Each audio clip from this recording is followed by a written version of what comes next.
Alright, we should be live now. Hello, everybody.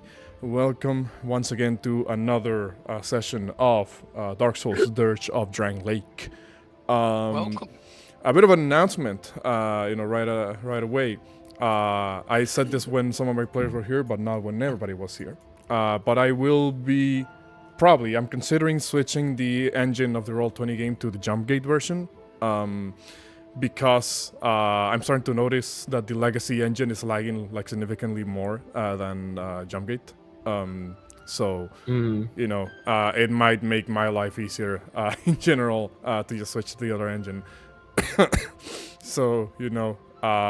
only if everybody's down for that, obviously. I have no idea what the difference is. Apparently it's just supposed to be like running smoother and stuff, but I've seen some devices that somehow have a hard time like loading up like Jumpgate games. My laptop for some reason seems to not like Jumpgate. I'm not really sure why. Well, yeah, that's why I wanted to verify, with everybody, if that would be like a thing that we can look to in the future. But other than that, as usual, shout outs to the usual people. Shout outs to Sound Phenomenon for providing most of the soundtrack. Shout out to the respective artists for the art that we're using for the campaign. Shout outs to our mod in the chat. New updates in the game, interesting. Yeah, exactly. We're looking into more new updates. And also shout out to my wonderful players that are here for today. Obviously the game would not be possible without them, though. Also, it's my birthday today, y'all. I'm hoping... Happy birthday! Holy shit! I didn't know this. Yeah, it's my birthday today. Hopefully this ends up being like a chill day, a chill game to just kind of wind down for my day, for my birthday. Once again, happy birthday. Thank you. Thank you all. March 7th, -1. Okay. Also, if I'm coughing a lot today, it's because he's down with the sickness. Yeah, basically, I'm coming out of a sickness. It's just the coughing is still lingering around a little bit. Also, yeah, thank y'all in the chat.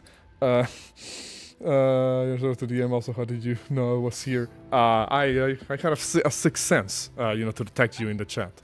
A sixth sense. Sixth sense. He saw the number 1. Y'all know how this goes. If y'all want that sweet GM's inspiration, if you haven't used it already, then somebody can go ahead and do the session recap of what happened last time.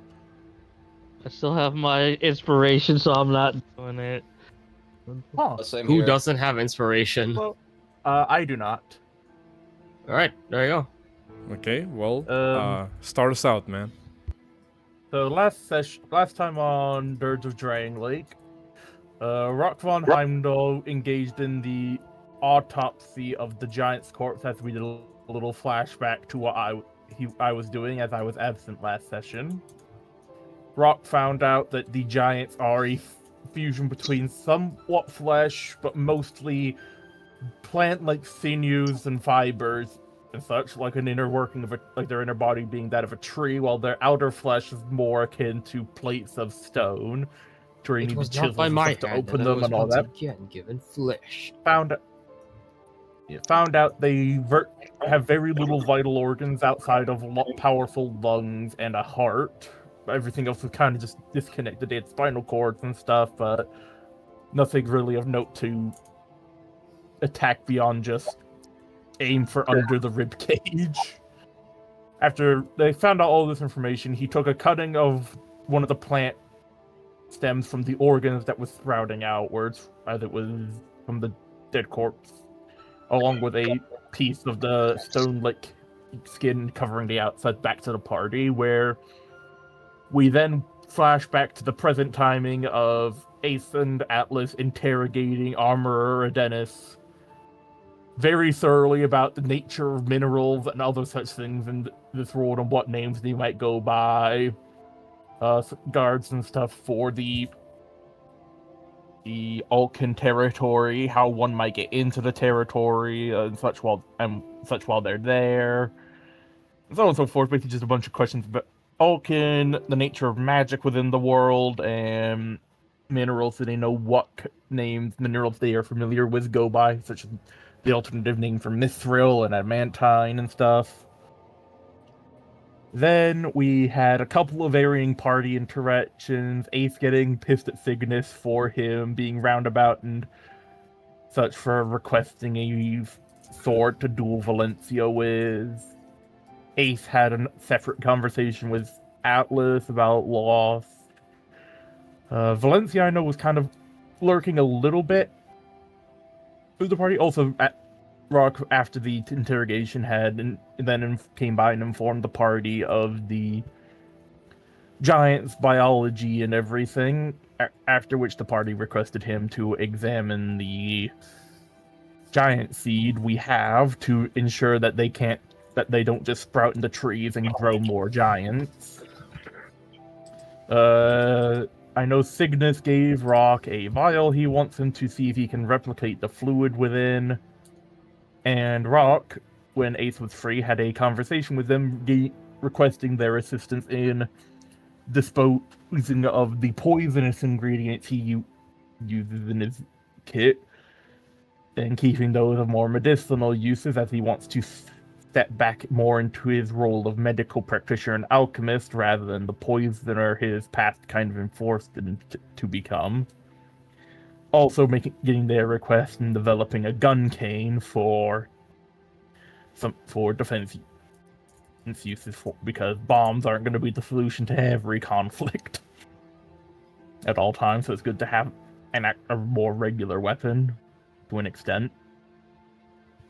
And we ended off, I don't fully remember where out of. I know the party was planning to return to Majula, sort out their stuff there, and then we were after discussion, and then going to advance back towards Drangleic to help sort out there due to the pressing issue of the potentially oncoming giant invasion.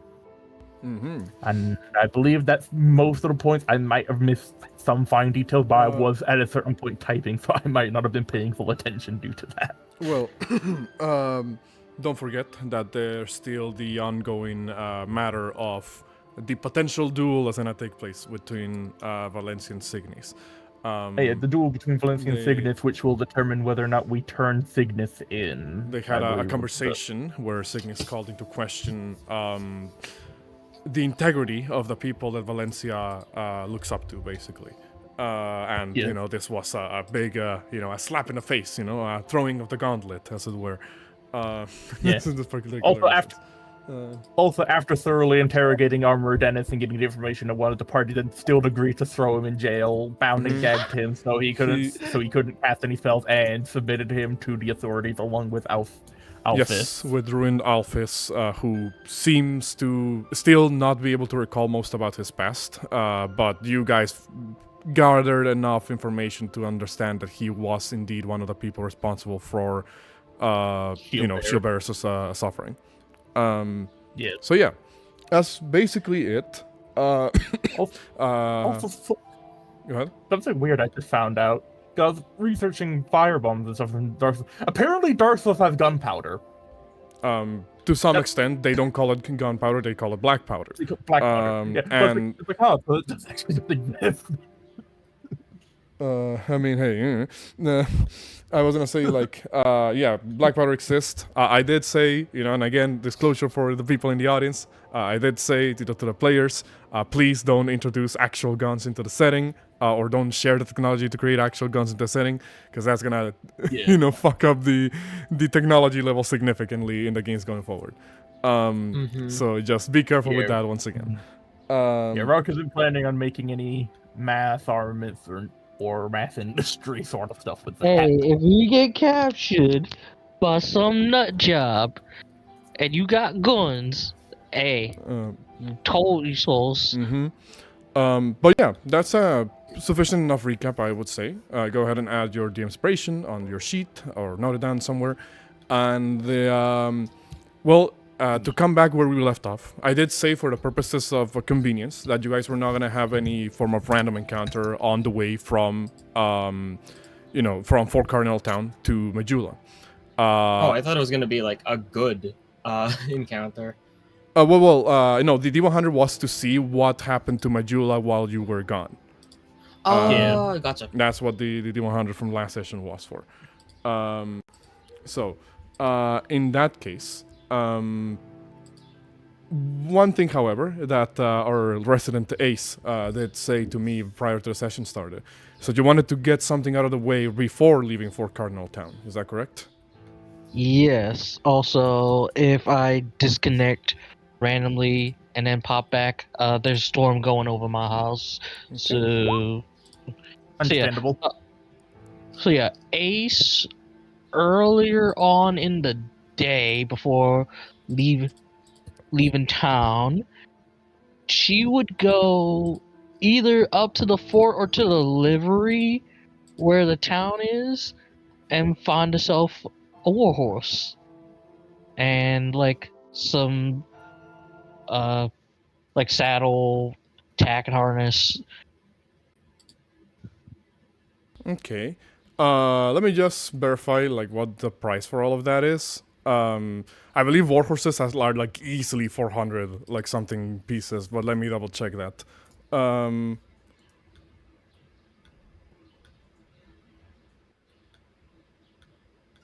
Let me see if my thing is gonna work here. All right, so war horses. What type of saddle are you looking for here? Just like a regular one, military saddle, exotic saddle. What are you looking for here? Like like she knows it's not gonna be no exotic. Exotic saddles are more like for like creatures that aren't like equine.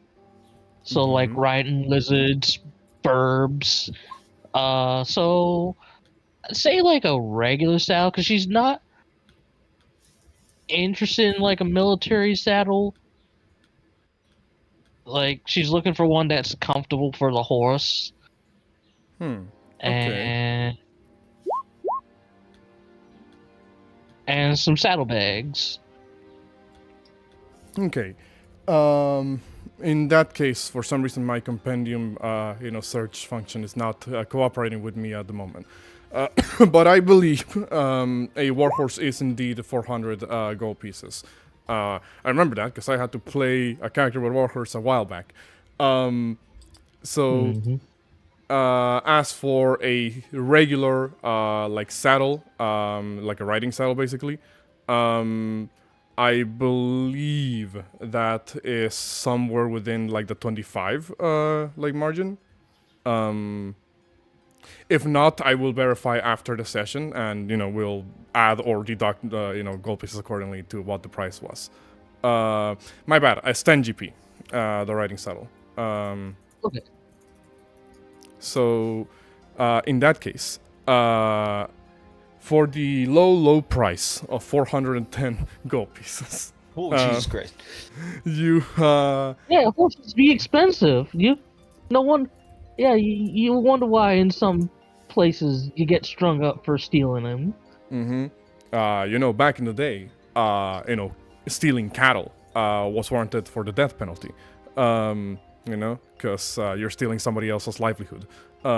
So, anyway, if I'll say that there's probably some stables around that are in nearby vicinity to the actual fort, like a farm or something to that effect, that they provide like horses for the the local cavalry.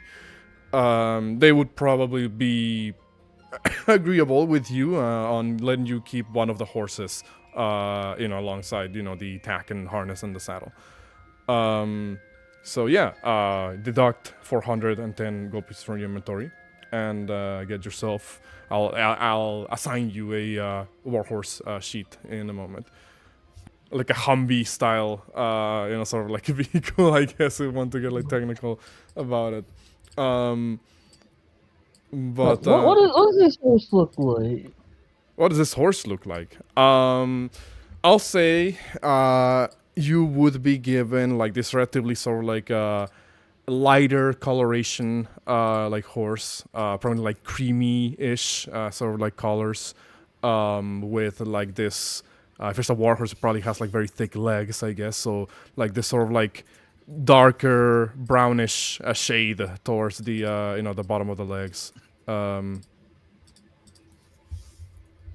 It's it looks, in relative terms, it looks kind of like very I guess very adequate, to like a heroic looking steed.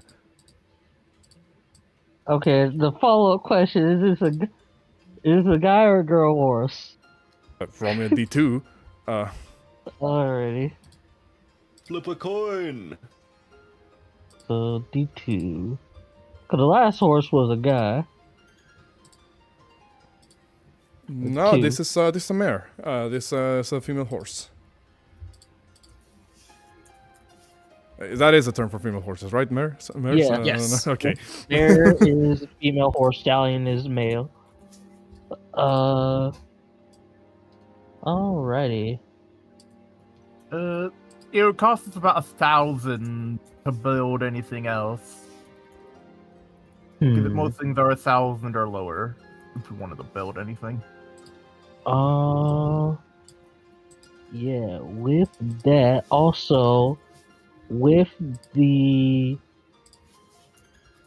155 gold Signis gave Ace, she would get materials for the Frigoff sword.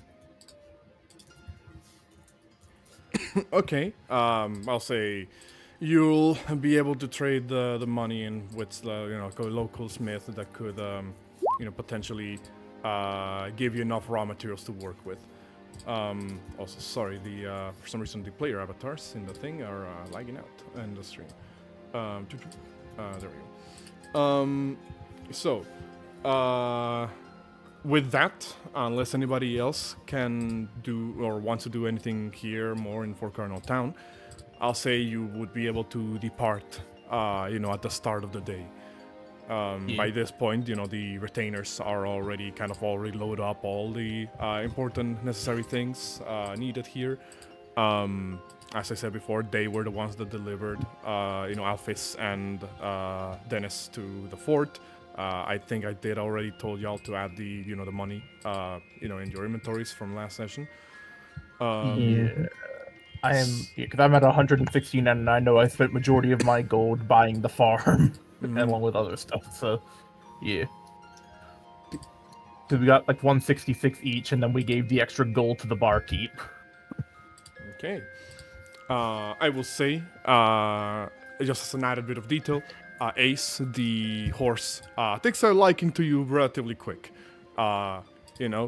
Seems very calm for the most part. However, you can tell this one's a tough as nails gal, just like yourself.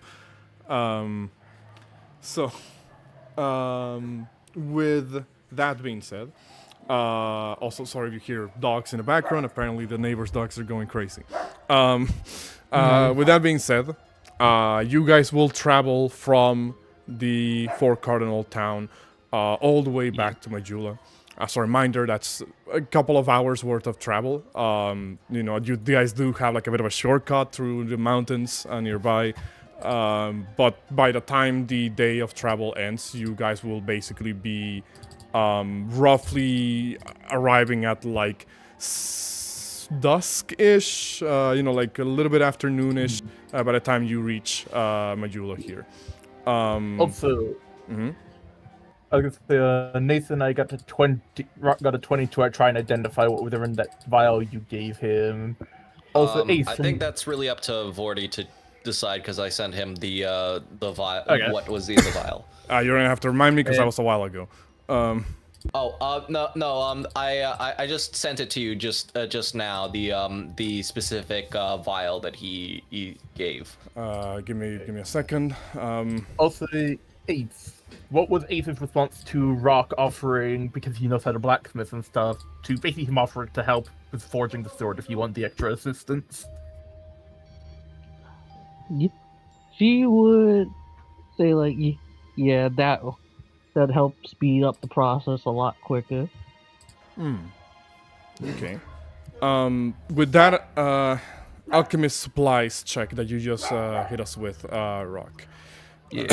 You'll be able to determine that the item that you're looking at is not too dissimilar from what you in your line of work as like a doctor, apothecary, alchemist would be able to equate as some degree of performance enhancer. Not the type that you're not the type. Okay. See, I thought for sure you were gonna go into the gutter for a second there. But just to clarify, this is a combat enhancer. It's steroids, as you said, basically. Viagra can still do that. It helps circulation. Sure, you probably don't want to use it for that. I'm gonna need to use the bathroom. I'll be back. Okay, probably not gonna be able to you're not gonna be. I imagine you're not gonna be using it for that though. Yeah. Rock it is is looking at this. To put it in mechanical sense. Just to clarify this, it is according to the things that we discussed out of session. Nathan, well, actually Nathan's not here. But according to the things that I discussed out of session with him, it is a combat encounter that, mechanically speaking, once you consume it, you are temporarily empowered for 10 minutes. And during this time, you add an additional 2d4 to damage of melee weapon attacks, ranged weapon attacks, and spell attacks that target only one creature. To put it in like a more D&D item, I guess, category, this is effectively the equivalent to like an uncommon, potion of the like. But yeah, you believe it's some form of combat enhancer type of thing. Also, yes, the cowgirl indeed has a horse. Rock will most likely be investigating this further in his free time before he agrees to making it, because it's like, what does this man even want this for? Because he wants to know if he can replicate it, and secondly, he's gonna thoroughly see what negative consequences there are for using this thing. He's not gonna just start making combat drugs that will cripple people. Because of where you are gonna have to figure out how to titrate drugs and shit. I was gonna say, Rock's gonna have to thoroughly investigate it to see what it's made out of, then see what it'll do, and then question Signis for his plans with it. Mm-hmm. I'll say because of where you come from. You would know, kind of just like as a general rule of thumb, that combat enhancers are not uncommon from where you hail from. That being said, you're encouraged to not overuse them, because the same as any other drug, it can become incredibly addictive. With the adverse effects potentially being that it actually drains a muscle mass from you to some extent. It basically tires out your muscle fibers and makes them saggy and flappy and useless, I guess, after a while. Yeah. I don't know if that's how steroids actually work, but I'm gonna just say that this is how this ones work. As you can tell, I've never taken steroids in my life, so I don't know. In that case, also Val says Val's gonna talk to Ace. Sure. I will say, would this have happened somewhere along the way, or as you arrive at Majula? When would you have wanted this conversation? Yeah, around the start of the journey, as Valencia sees that another party member has a horse. As we're forming up our convoy, Valencia will just slowly ride up to Ace and just say you're finally at my level, Ace. Looks like I might have to consider you an equal now, she says half jokingly.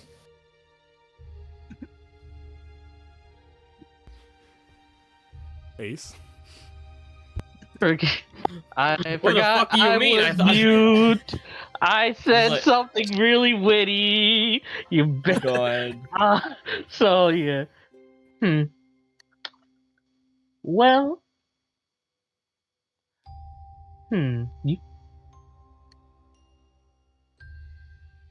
Well. It seems.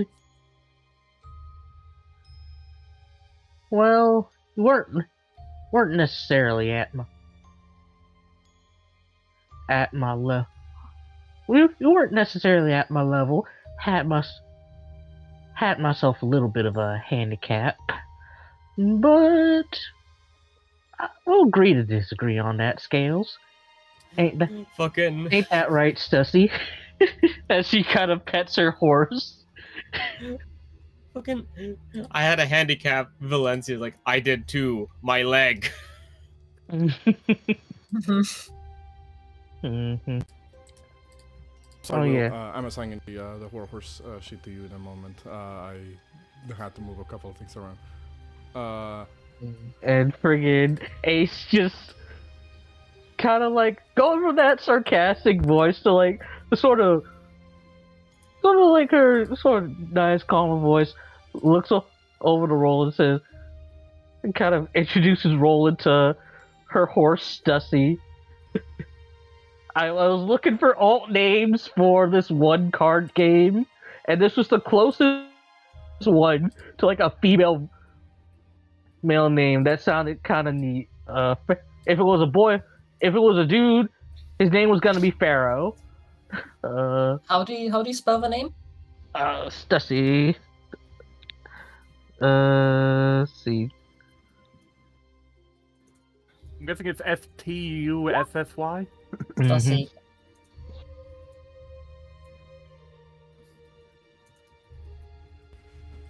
Yeah, Valencia will just like, I guess like ride up alongside Ace and just let the two horses interact during the journey.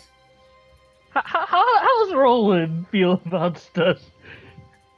Like, it's friggin'... They is this horse like a street horse? They basically look at each other with like the horse equivalent of somebody going, sup.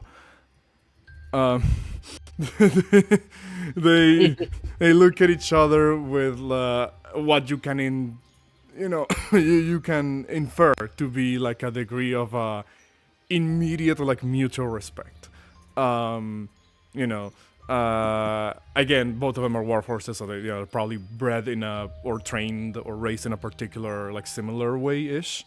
So you see that the moment that Stussy comes over and begins to walk, trot, or whatever alongside Roland, you notice that they both kind of like look at each other. They do the and then they both continue on their way. They seem to have like an immediate level of mutual respect the moment they meet. Well, it seems like two of them are getting along. Seems so. Better than us half the time.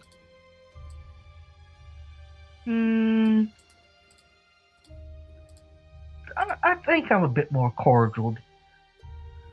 Oh, who's, I crinkling beg to down? disagree.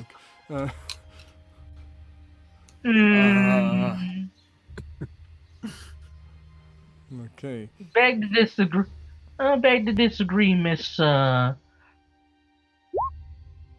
and Mighty. I am the knight of Drangleic, the damsel in distress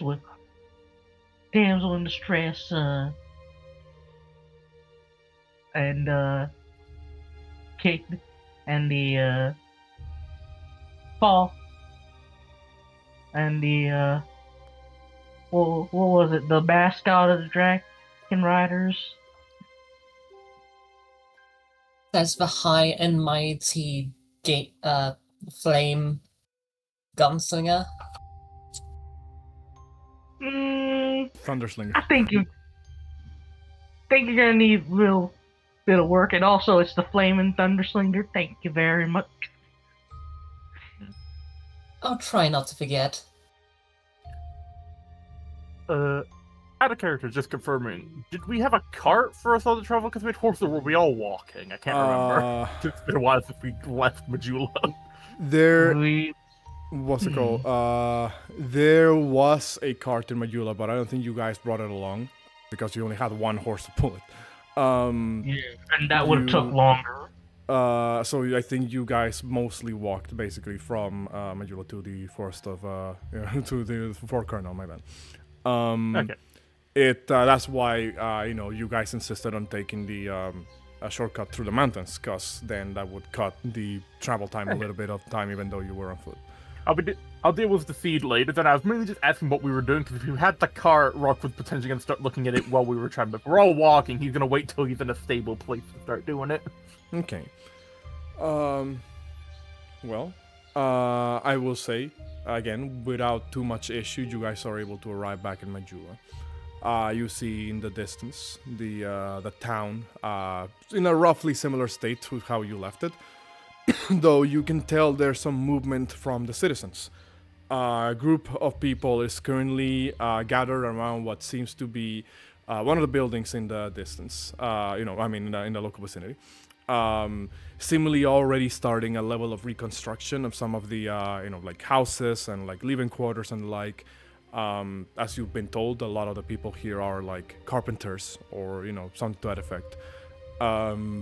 But you also notice there's another group of people kind of gathered around what would be the eastern side of the town. One of the ones that kind of borders with a small series of hills that run alongside the cliffside of the village. You can tell right away from a distance that the figure of the Emerald Herald is walking, or rather standing, a couple of paces back from this group of citizens. Indicative by her, telltale sort of like green cloak that covers most of her body. She doesn't immediately react to you guys approaching from the distance, almost as if she kind of already knows that you're coming in. But the moment you guys arrive, one of the citizens breaks off from the group, walks up back to you guys, and goes, "You have returned. I'm glad you're here. There's been something happening. We had some of our own try to look into the aqueduct that is nearby the town. We believe we may have found something, but we couldn't really get past the initial gate." Interesting. Any clue what might be there?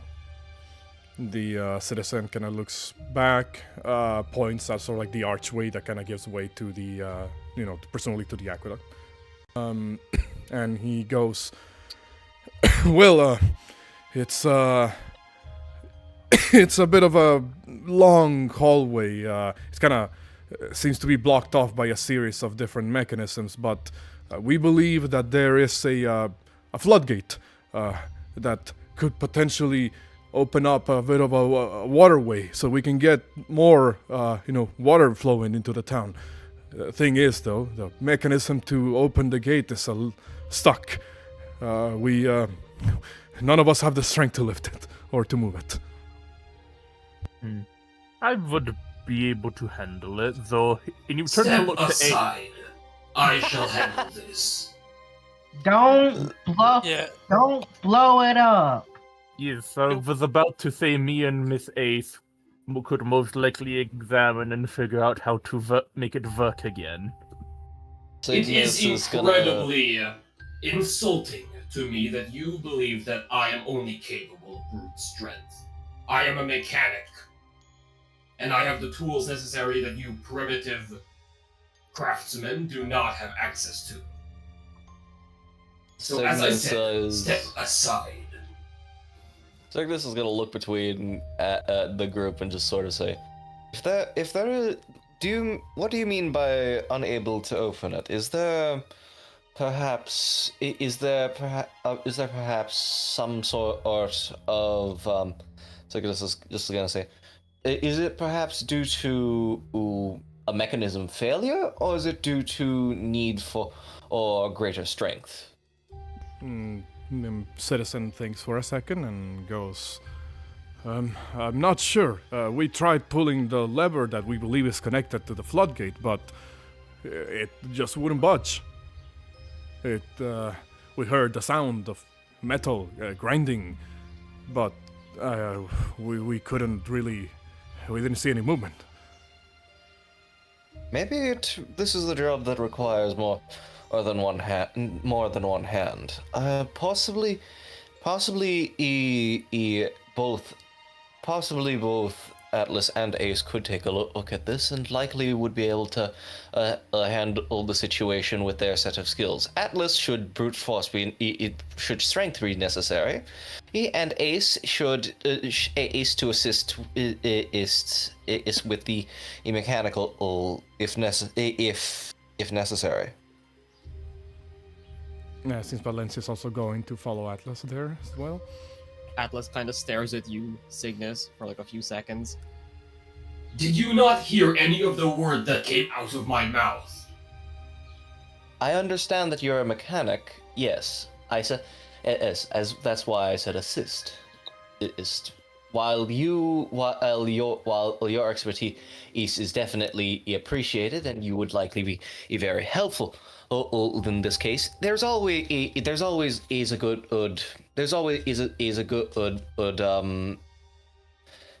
I'm trying to think. Give me a moment to formulate my thoughts. He's gonna say, there's always a benefit to having a second opinion.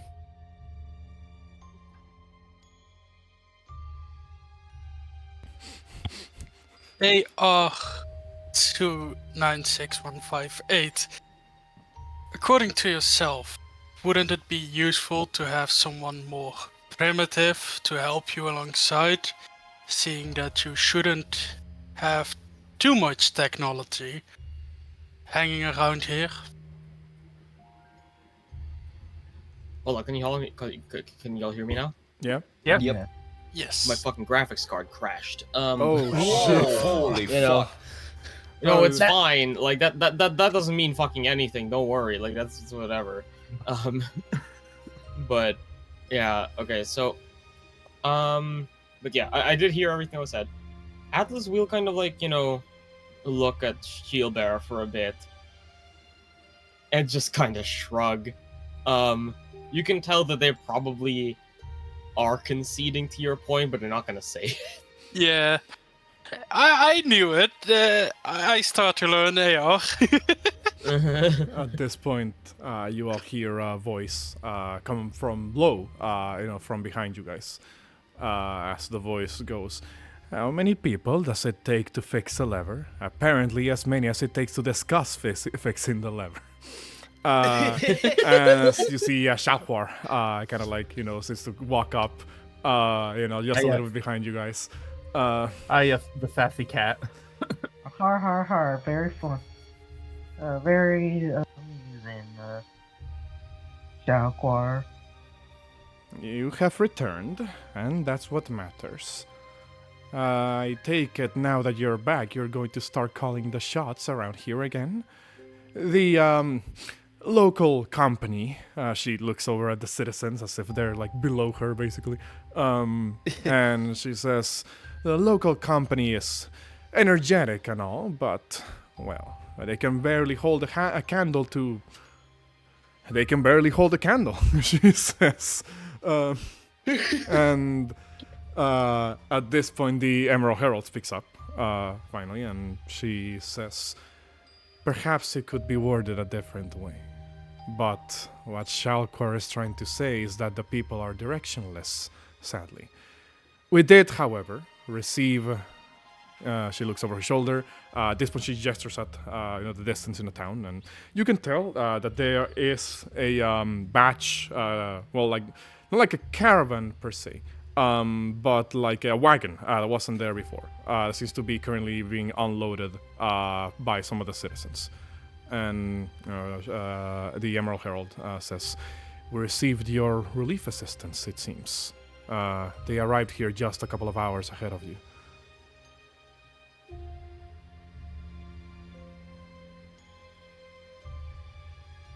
Well, thankfully it came through without any issues, but well, there's a bit of troubling the news that's Shalquar speaks up and says, the incoming doom that is brought about by the Giantkin, is that what you're referring to? Yep. And for now, I think we need all hands on deck to start mustering defenses to make sure town's safe. Well, the girl has already informed me of some of it, but it seems you have your work cut out, all of you. I wish you the best of luck. Don't expect me to help. Much appreciated. Yes. We will do our best. Make sure you get someplace safe. What do you say? Ace basically said, make sure you get someplace safe. I'm a cat. I can get any place.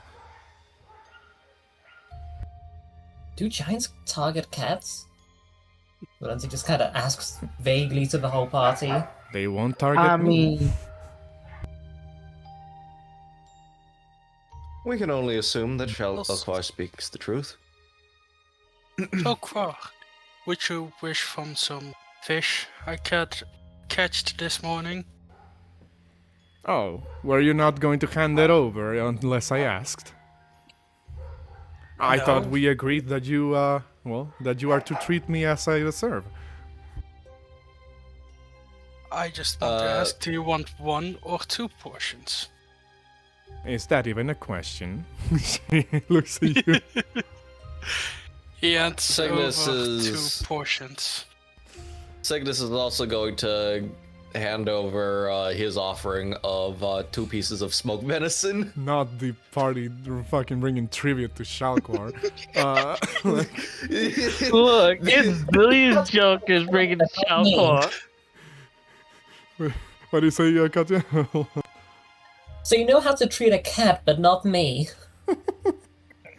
I mean, Signis the hands cat. over.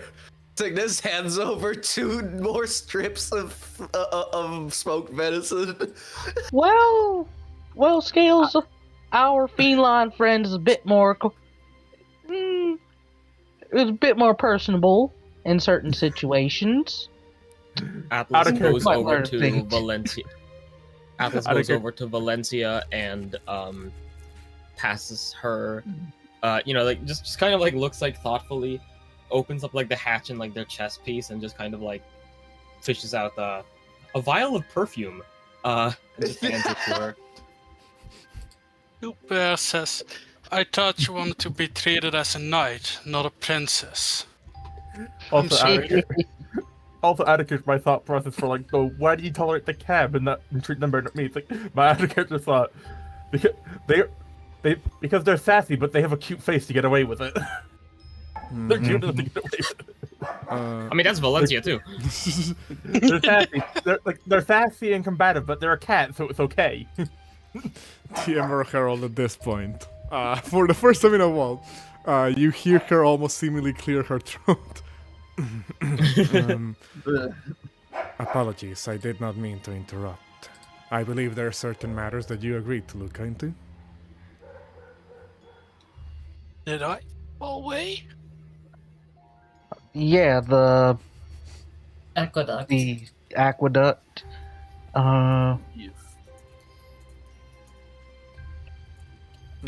So, And Atlas, so who are the ones that are going to be looking into this?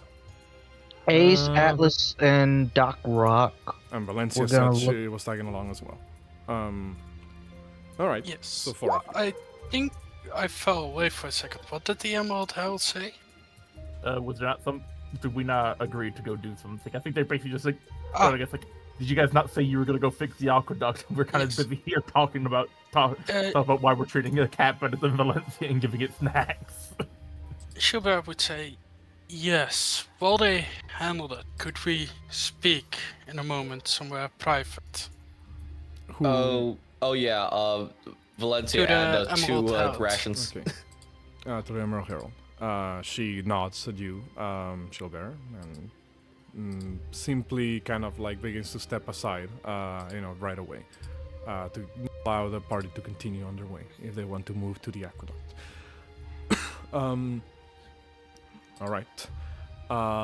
In that case, we'll cut first to the to the people that are going to the to look into the aqueduct. So Ace, Atlas, Valencia, and Rock. Actually, Signis, are you staying behind as well, or are you going with them? So Signis is going to stay behind, and what's it called?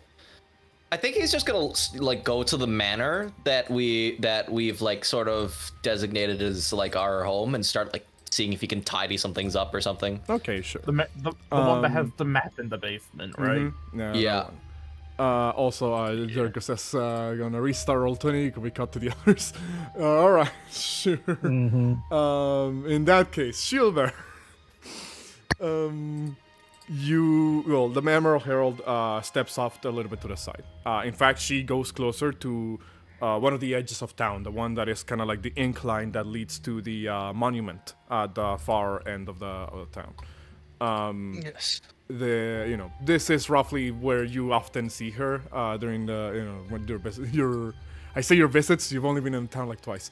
This is roughly the area where you roughly see the Emerald Herald nearby the middle of the town.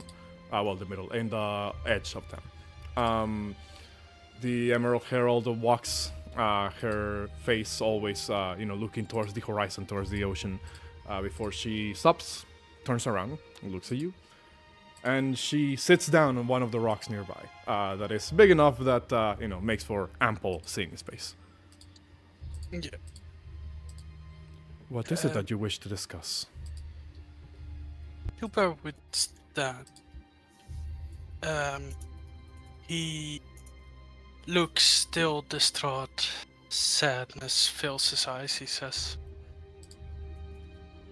You said you sent us to grow, right? Get stronger. Strengthen our souls. I didn't precisely send you anywhere. It is a work of a force that is already in movement. I merely nudged you in the right direction. But yes, I suppose I did tip the balance in a particular direction. Would you know if it is possible for a broken soul to grow? She thinks for a second. She kind of adjusts some of her hair. And she goes, a broken soul can not easily be mended. It is, something that defines us, that affects the way that we go through life. That isn't to say that a broken soul cannot grow. It is merely that it will have to live with the fact that it is missing a part of itself.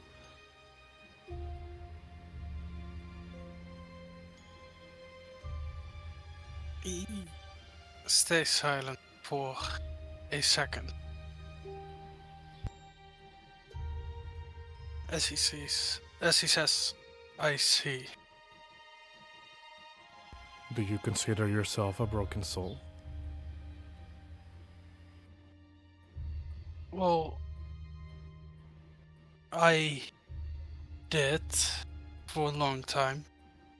And I thought I finally found something that I was looking for. I mean, I even made a friend. It's just, we met someone, and they confirmed that they broke my soul. I see. In that case, I may ask, what is it that you felt upon learning this information? Did you felt anger? A thirst for revenge? Sadness? pity?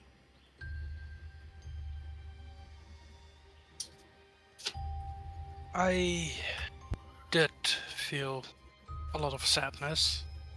Shield Basher felt a lot of anger. But somehow I hoped that it wouldn't change anything.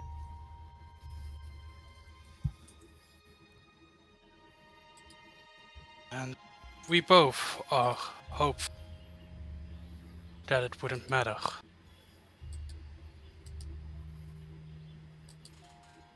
But it did. It mattered to you, did it not? To the both of you. Yes. We want a lot of answers. We want to know if we're always together, or if we're just some mistake. If we're even allowed to be around. She looks a little bit to the side, the horizon once again. It's almost as if, she kind of looks at the ocean, it kind of like calms her down or reassures her a little bit, and then she looks back at you and says, in truth, my own past is also shrouded with a degree of fog that even now I am unsure if I want to look past.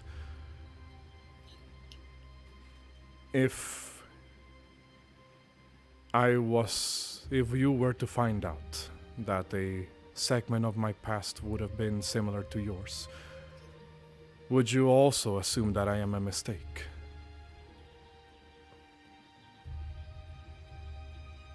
No.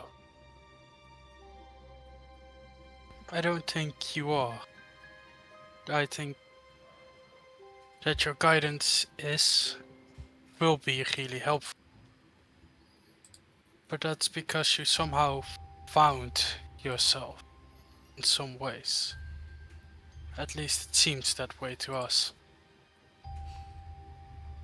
She doesn't say anything to that for a couple of seconds. But she sort of like nods along and says, then I believe you have your answer already. You are not a mistake. None of you are. You all stand here because, well, from your perspective, you may have been dragged by forces beyond your comprehension. But you remain standing here because you have decided to push on regardless of that. I asked you when you all first arrived if you were the new monarchs or pawns of fate. You answered, neither. I trust that you haven't suddenly believed that you have become a pawn. I don't think we are, no. I believe we have control to make ourselves. And that's what we're going to do. It's just, how do you build with something that isn't there? I think the fact that you're able to sit here, Shieldbearer, and have this conversation with me, and ponder the meaning of your own existence, means that you are indeed here.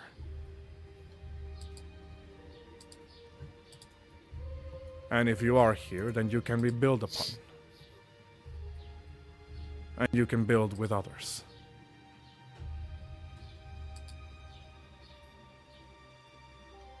In truth, I have seen you all interact over this time that we've met. Though you are standing at odds at times, there is an undeniable, shall we say, understanding to some extent. An understanding that at the end of the day, you are all people who are trying their absolute hardest to continue existing in a world that is constantly at odds with many things.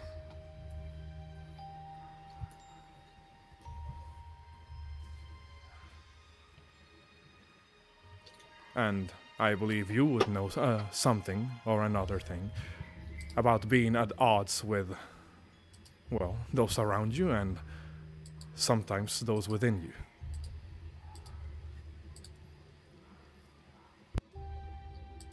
He seems to take it and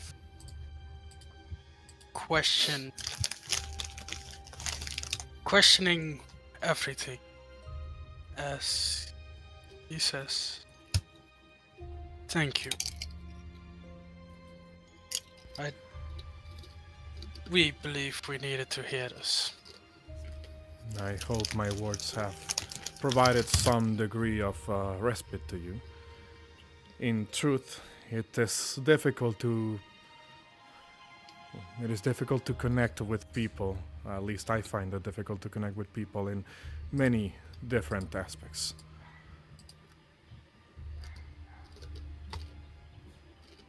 I just hope that my presence and my actions are not unwarranted.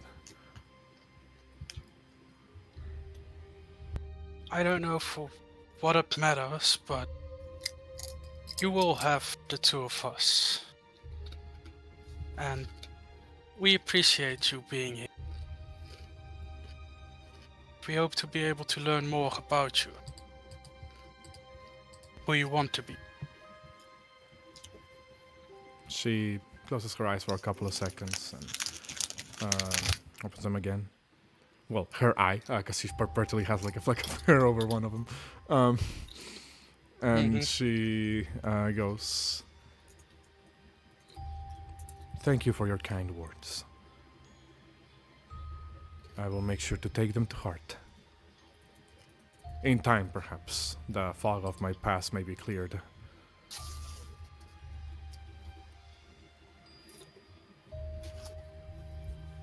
And know that we stand here beside you for whatever might face you. She nods and says, "You have my thanks, Shield Bearer and Shield Basher." I did have another question. By all means. We found these bigger souls. They seem out of place to us. Like the soul of the god and the giant. Would you know what it means? As I mentioned before, the soul that you hold, the one that you referred to as the Rotten, belonged to a being of great power, probably one of the strongest in the land. Its soul, as consequence, carries a degree of power beyond the average one. In truth, you can absorb that power to some extent. Or you can perhaps find a way to crystallize it into something more material. That ability, I'm afraid, however, is beyond my capabilities.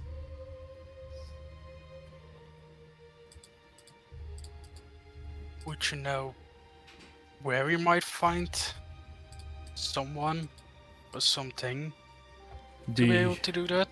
The techniques are lost to time, I'm afraid. But from the little that I know of the land, I believe that there are those with incredible magical abilities that are capable of attaining such a feat. There used to be another nation once in the past, in the land that was then the land of Ven, before it fell and became annexed by Drangleic. Olafis was the name of the nation. It is said that the original inhabitants of Olafis possess magical abilities for sorcery beyond our current comprehension, to such an extent that those who lacked the magical abilities persecuted them, hunted them, and then disposed of them through various means. However, if their teachings still remain, perhaps you may be able to find a way to obtain those abilities. Or if not, you may find someone who holds the knowledge of such.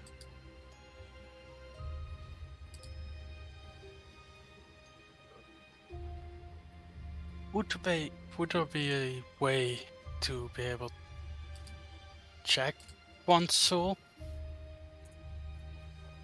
Oh, hold on. You're asking if you can check your own soul? Yes. She thinks for a second and says, there could be. I could try, if you would allow me. By all means, please do. You see as she reaches into this sort of like pouch she has hanging from her belt and produces a sort of like a bird feather out of it. It looks kind of like dull in coloration, as if it belonged to some form of really old bird-like creature. She kind of extends her arm with the feather, and then with her other arm she kind of like extends it forward as well. At this point she's kind of holding like the feather ahead of her, as if she's like some form of like catalyst of sorts for like some sorcery or something to that effect. The other hand is kind of hovering a little bit above it. She approaches you and doesn't touch you, but kind of holds her hand above your head and the feather in front of your face. She closes her eyes, and you feel weird for a couple of seconds. It's like the sensation that you feel when you're being watched, but which usually gets kind of like this chill in your skin, basically. But you feel now that sensation inside of you. Yankee? Question mark? Not Bear really. would almost stand ready for an attack. Yeah. Reach out to his shield and realize that he's safe with the Emerald held, so stands down. Yeah, it feels like an intrusion to a certain extent, actually. But the moment you realize where the sensation is coming from, which is indeed from the Emerald Herald herself, maybe you like calm down a little bit more.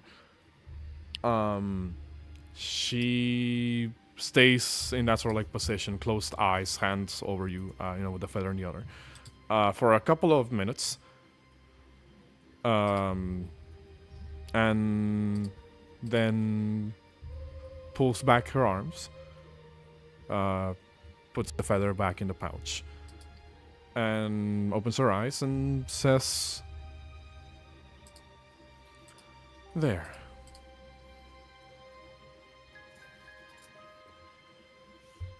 She looks at you for a couple of seconds and says, Yeah, we'd see Gilbert wanting to ask what he saws, but just doesn't get the words out of his mouth. She goes, "Within you, I saw many things. I saw the heart of a warrior. I saw the soul of a protector. I saw the mind of a tactician. But most of all, I saw the essence of one who seeks to do right by the world, regardless of the wrong that has been done to him. I wouldn't call that a broken soul. Would you?"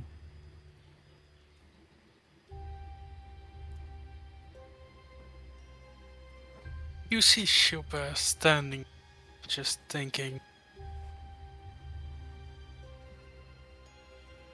Not when it belongs to others. No. She raised an eyebrow at you. It's probably the first time you ever seen her like relatively confused.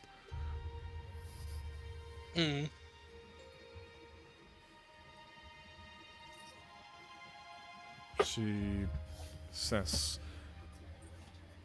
"Would you elaborate?"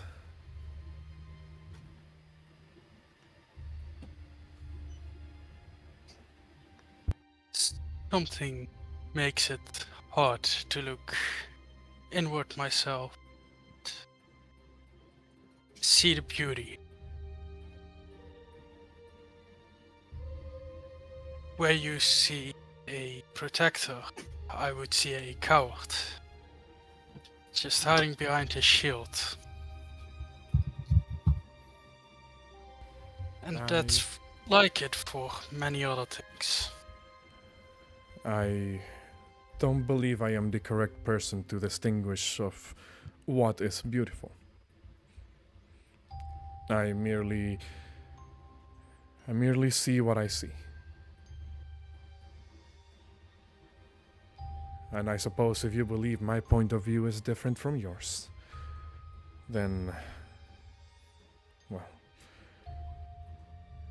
it'll be a matter of time to see if yours is the correct one or mine. May I roll an insight check to see if she saw more things than she lets on? You can certainly roll an insight. You can certainly try. I felt it. She's a very expressionless, individual. Yeah. Like she speaks in a very sort of like deep, wise, and cryptic way, but she never really shows like emotions to a great extent. Mm-hmm. With a 16, you would be able to notice that she seems to believe what she's saying. But also, if she's hiding something beyond that, you don't believe he's hiding something. You don't believe she's hiding something about you.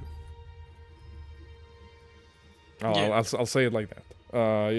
I'll put it that way. You don't believe she's hiding something about you.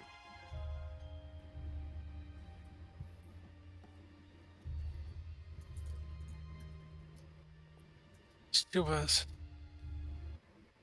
thank you for this all. We both take it to heart. She does a sort of like quick bow at you. One day we might believe to see the same things. I await that day. Until then. He nods his head as he walks off to see if he can help the others. Okay. Also, can you type out the name of the country you said? She mentioned 2 countries. First, it was the land of Olafis, which is written like this, which she then said became the nation of Ven. Right.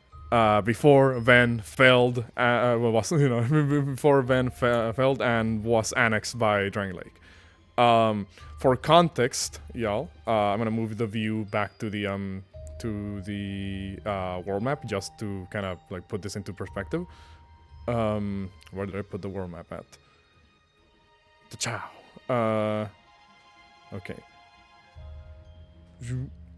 Once again, shoutouts to Snoo Apples on Reddit for this amazing fucking content map that is going to last us for the rest of the campaign. So, for context, y'all, the land that was once Olafis, that then became Ven, that then was annexed by Drangleic, is, let me pull out the ruler, all of this territory. Yes. Because originally, the border with Alkin was like around here. Because so, all of this land was once Olafis, then became Ven. All right.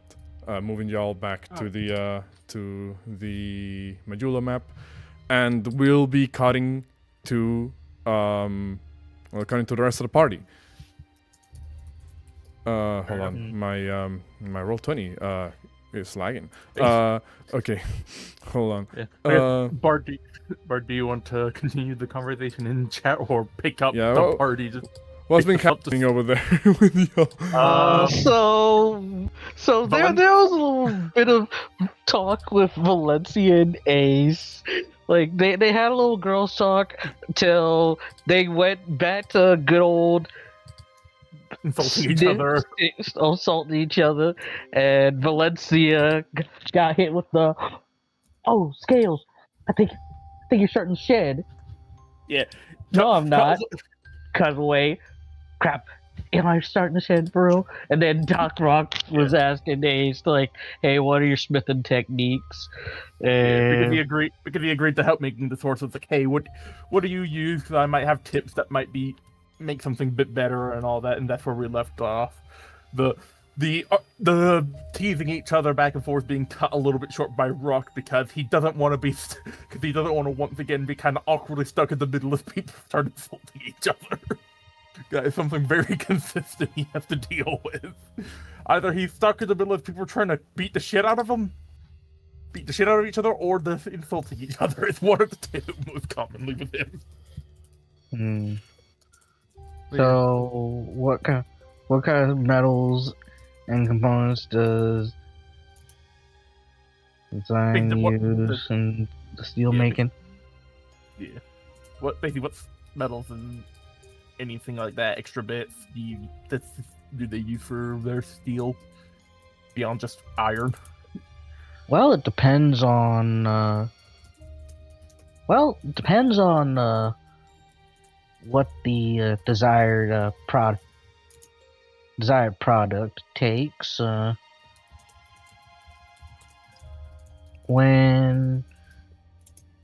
If you're looking for something a bit sturdier, here, look. Now, if you're looking for sturdier metals, for something stronger bits of armor, something a bit more, give a bit more flex, like say a crossbow. Like the arms for a crossbow, or maybe a bit more flexibility with a sword, or something like, say, a pry bar. I use a variety of different it's never like one specific metal.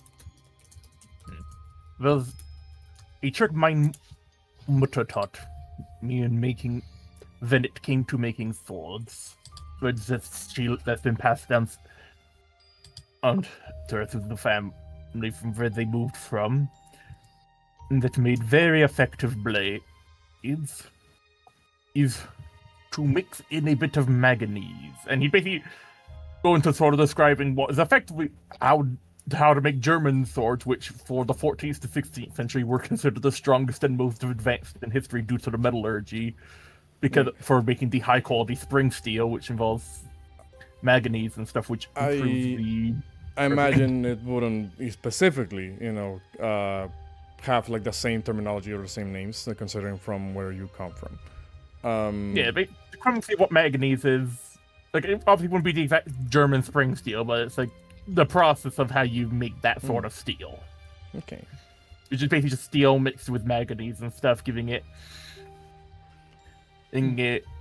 some durable steel, flexible, and all that stuff. Just as a question, are you guys having this conversation while on the way to the aqueduct? Yeah, I imagine it was on the way, because Atlas is way in the front, kind of just rushing above. Valencia's kind of started catching along now that they're done, and also wanted to go and potentially talk to Atlas. It's like, this is kind of Ace and Rock just kind of walking in the background, just having a conversation. In that case, what I will say is that it doesn't take y'all too long as a group to eventually arrive at the the actual like archway that gives way into this sort of like passage from what you've been told leads to the aqueduct. To describe roughly what you're looking at here, the interior of this passageway is divided in two separate segments. The first is a long, narrow hallway with very aged-looking stonework that feels cool to the touch. It gives way into a sort of like circular-ish, almost like rotunda-looking sort of like room, with a middle pillar in the center. The room itself, this sort of like first initial sort of like antechamber, looks like this circular room, seems to have like this weird sort of like looking indentation in the middle of this pillar. But beyond that, nothing really draws your eye, from this initial, segment. Beyond it, however, there is this sort of like passage that leads off to the side. Also, like a long, narrow hallway that eventually opens up into a large, high ceiling, sort of like wide, almost like chamber, with the sound of running water that you're able to hear even from walking, even from like a distance. The aqueduct, or what you believe to be this sort of like aqueduct chamber, has a very steady but very low and shallow stream of water that seems to be coming from underneath a large, sort of like metallic looking floodgate, like sort of like wrought iron looking like gate. The tunnel itself seems to lead beyond the floodgate, from what you can see, seems to lead down a sort of like this grate, and then further into what you would know is the sort of like not really like piping system, but like a sort of like what would I say? As a channel, like the yeah, like channel? a sort of like channel that then goes kind of like goes around and connects back to Majula. So on one side you see like the channel that actually connects back to Majula, and then on the other side you see the floodgate. There is this platform that you come up to from where you can kind of see all of this. The immediate area in this platform has all the way to the end of the platform a mechanism, the lever mechanism that you've been told about by the citizens. They sort of like a large metallic rod that is kind of itself attached to a square-shaped sort of like panel that, despite it being partially fully like covered in like a plate, you can still kind of see like these gaps in between that allow you to notice a mechanism behind the panel. You believe this is the thing that is connected to the actual controls of the floodgate.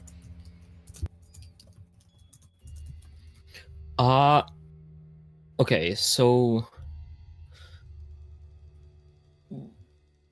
sorry, my brain was kind of like buffering. I'm gonna draw this so you can kind of roughly. Yeah. See Sorry, theater of the mind kind of proves a bit difficult to me. All right, so I'm gonna put this. This is the platform.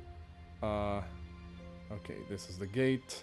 Stream of water goes here, and this is the channel that goes into Majula. So this kind of looks like. And we want to open the top bit. Yes, and the lever is around here. Okay, so there we go. You can see, so when you're currently standing, it's like a platform that is a couple of feet up from the bottom of the actual like aqueduct itself. And this immediate platform leads to the controls for the floodgate.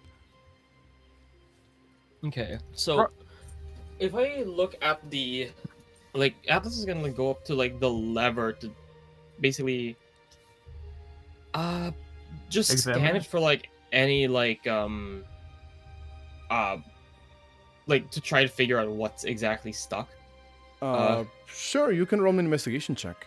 Are you what tools are you proficient in that are relevant for the setting?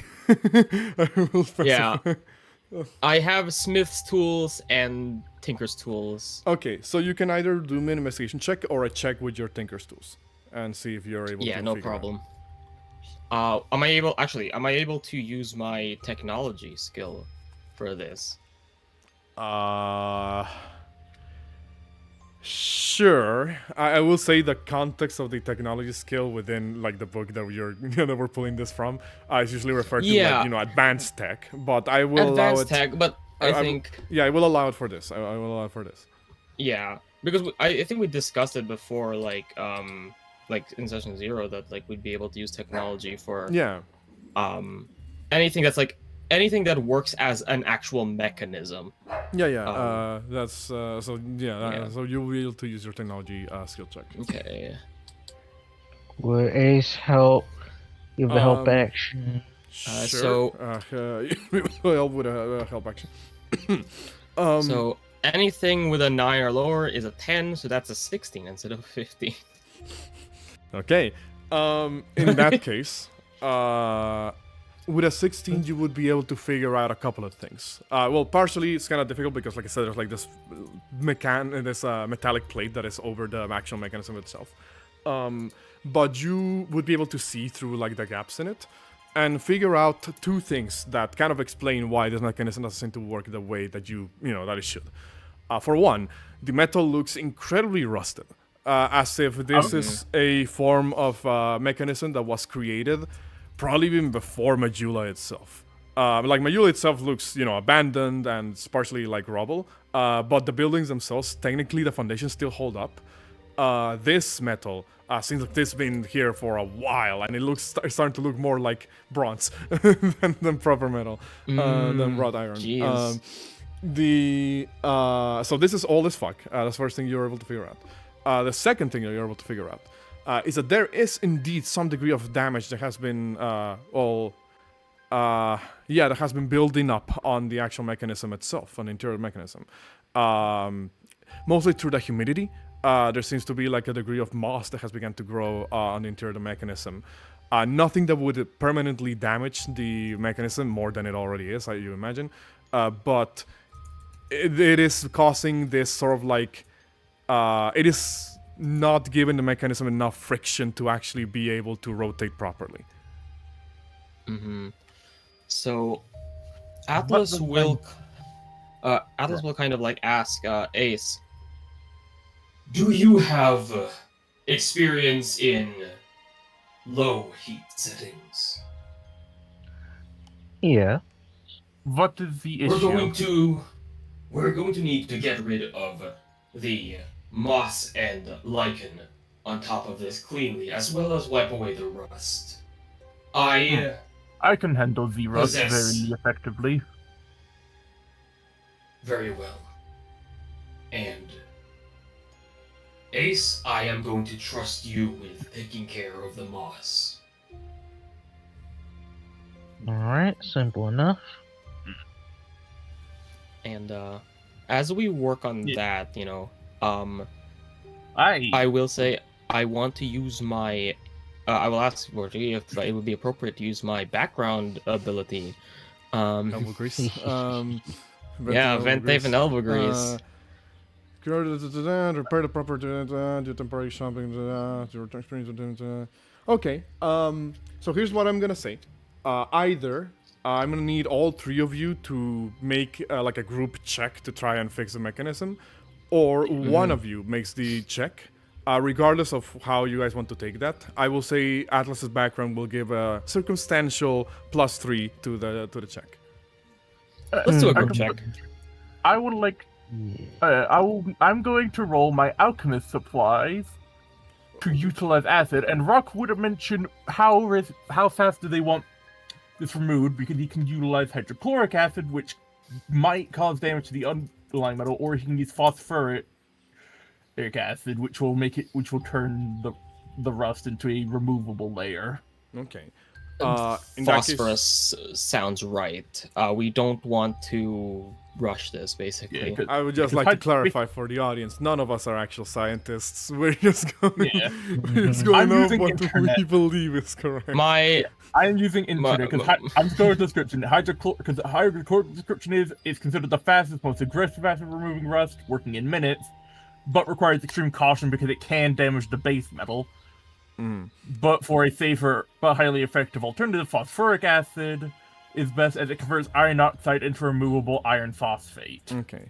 Also, What's it what you want to called? say, Like, Joker? Yeah. So like like Atlas says like Ace, I'll trust you to handle the mods. Doctor, you can handle the thing, and then kind of like turns to Valencia and just says, And Lady Knight, keep guard for monsters. Why, of course. Continues looking at it. Atlas. Okay. So So yeah, that's your okay. So that's Rock's Alchemist supply check. I mean, I don't want to. the Tinker's Tools check. I'm contemplating if I just use my inspiration to Yeah. reroll that, but I say, I don't feel like it's worth rolling. Because like, I don't think using alchemy supplies and using specific acid would give me any bonuses to the check. I did say like the check has like a circumstantial +3 because of In that case, of it's a Atlas. 13. So I have question. Mhm. So with like removing the moss, could Burning I? hands. No, not no burning Acid splash! hand. Acid splash! Acid splash! Acid splash! Musako's solution to every door: acid splash. Nah, cause like Vuzico is the I use acid artificer. Could I use a little bit of heat metal? Not heat metal. Produce flame to kind of heat up a little bit of some of my tinker tools to kind of solder away the moss in a way that we also at the same time kind of repair some of the cracks. Sure. Make me a spell attack. Like a spell attack. Okay. And also guidance. Who are you guidancing, Valencia? Actually, Atlas. what? Yeah, I was gonna say. Why did I ask? Why bother? Friggin'. Go Flash of Genius, Dr. Well, that Rock. is- I forgot to mention it.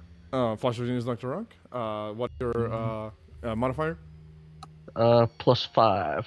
So I got an 18 because I have +3 from Atlas's thing, +5 from you, so I have a 8. And you yourself, you get the +3 as well.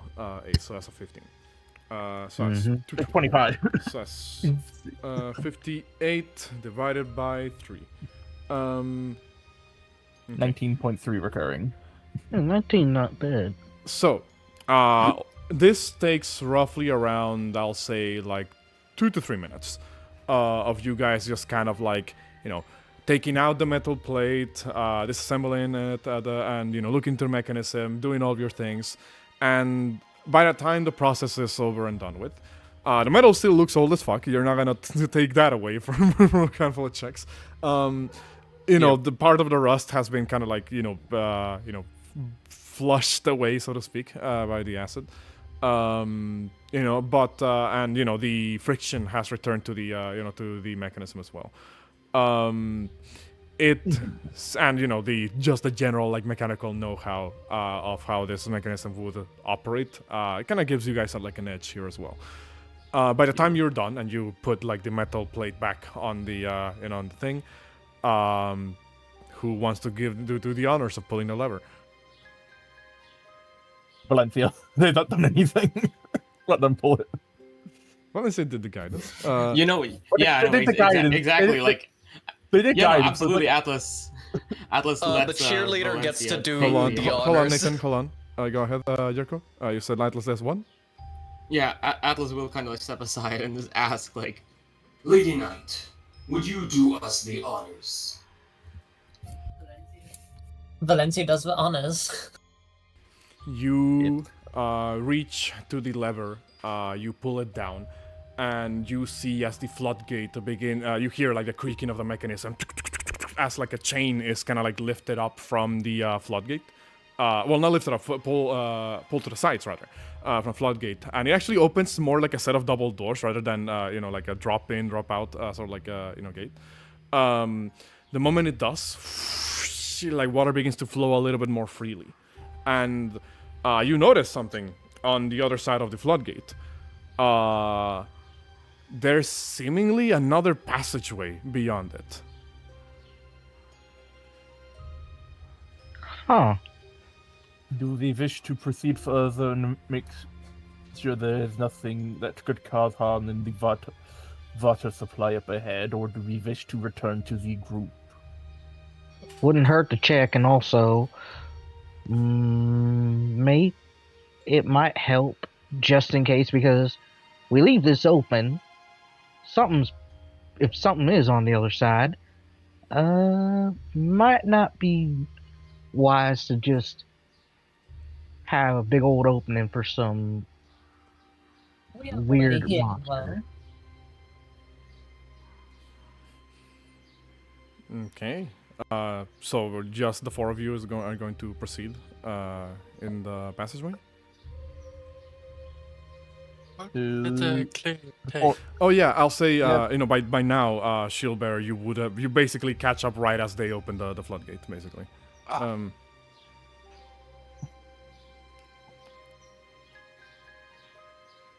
So Shilbear would walk up to you and be like, I see everything is going well. Yes, Yep.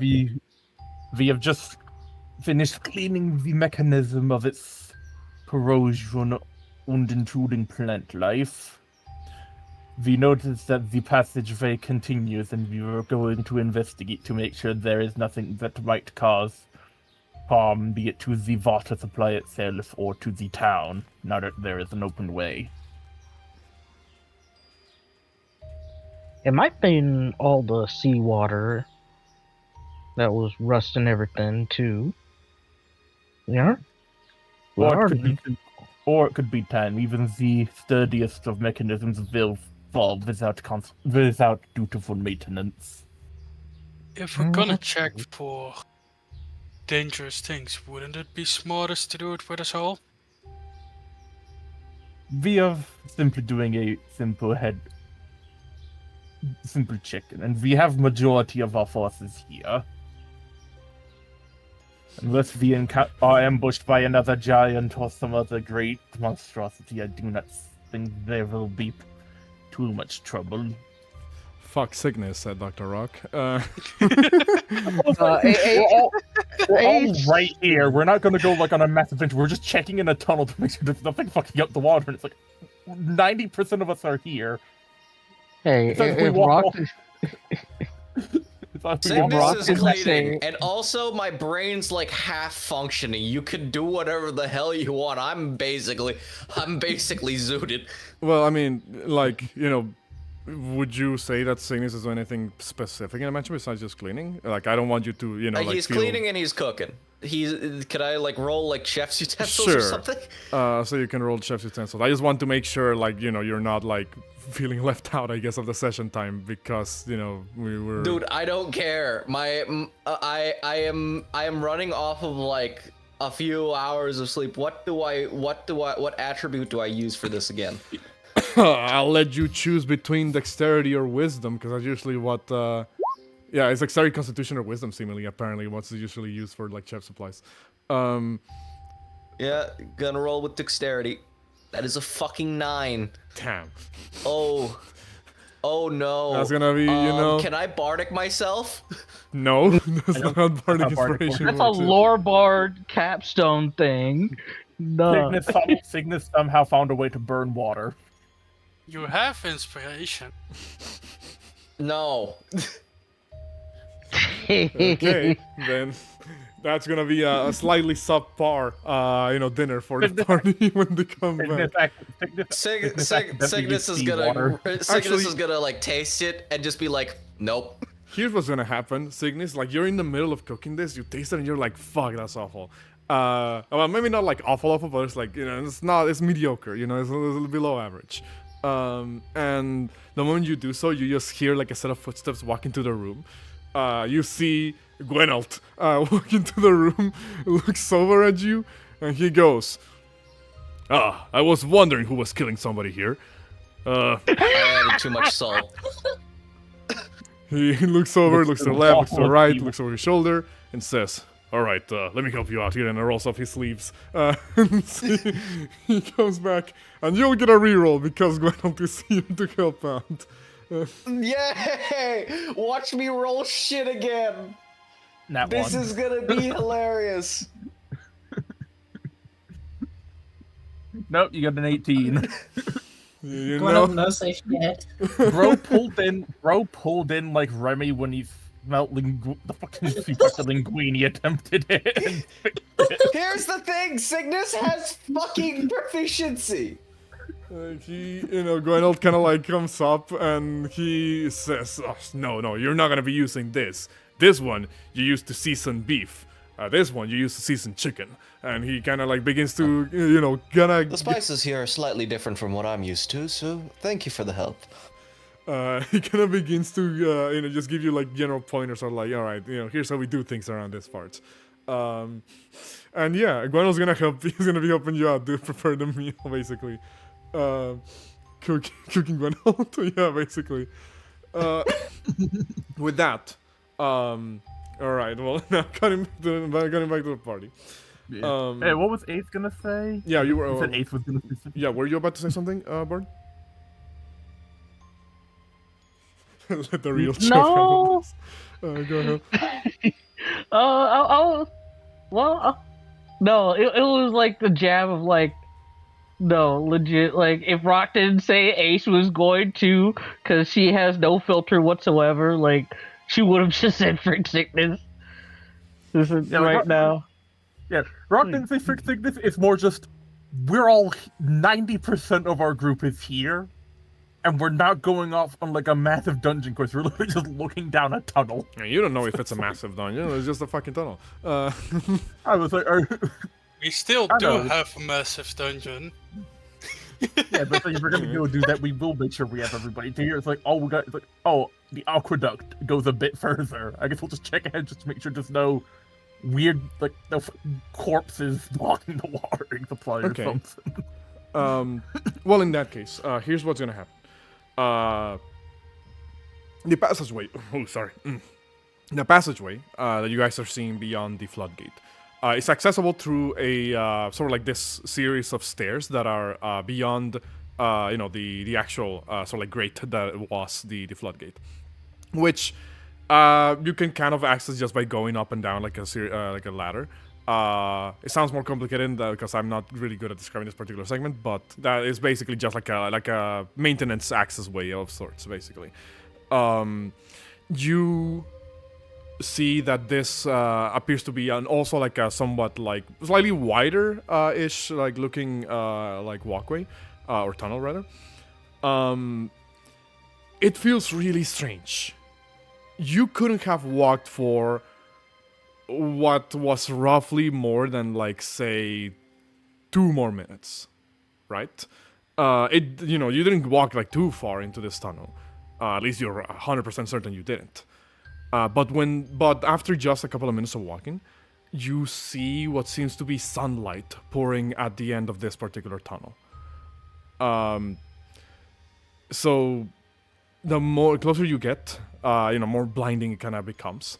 Until eventually, you realize that this makes absolutely no fucking spatial, logistical, physical sense of what the fuck you're just looking at. Because what you're looking at here in front of you as you exit out of the tunnel is a massive series of ruins that make no logistical sense for them to be as close to Majula as you see them being at the moment. You see ahead of you what you believe were the fabled ruins of Hyde's Tower of Flame, a location that is infamous in Drangleic for being, confusing. Ooh, yeah, the music switched. Yeah, hold on. Thank you, Sun Phenomenon. You see what seems to be architecture that is completely different from the usual in Drangleic. This wide stone platforms and towers and pillars that, jut out from the ocean. Some of them are connected by a series of equally long and tall, platforms and walkways. Though a lot of the structures that you see jutting out from the water here are seemingly already destroyed, long destroyed. There is a what's it called? There looks like this place could have been some form of like city or civilization that was built, on top of like the stone pillars that jut out from the water. But right now, everything looks like a ghost town. There is only like, a light, I will say, that emanates from a tower in the middle of this location. You look back to where you came from, and you notice that the tunnel that you just came out of is what seems to be a... How would I describe this? A tunnel that seems to be coming from a random looking sort of like spire of stone located in the middle of the ocean. You're able to actually look past it, and you see Majula roughly like 2 miles away. Did we teleport? I don't think this is supposed to be here. This is some fancy magic. Rock would look to Valencia and Shieldbearer as the only two natives to this place, and would ask, does any of this look like any form of familiar stone vert to be it Drangleic or any other nation that Vines are aware of? Outside of the rumors, what do I know about this place? Yep, same here. Both of y'all roll me a history check.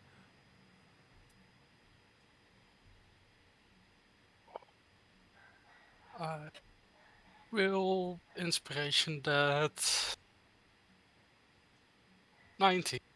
You want to be better than Valencia. I get it. No, I hope to get above a 20, so that we might get some real answers. All right, so one by one here. Valencia, you would know from a perspective of someone who was involved to a great extent with the Drangleic military. This is one of the few places that King Vendrick actively told all of his knights to not go to. Not because it's like cursed or anything like that. It seemed more like from like a respect point of view. Like this as effectively like a protected zone, so to speak. Like he actually told his troops not to come here, unless absolutely necessary.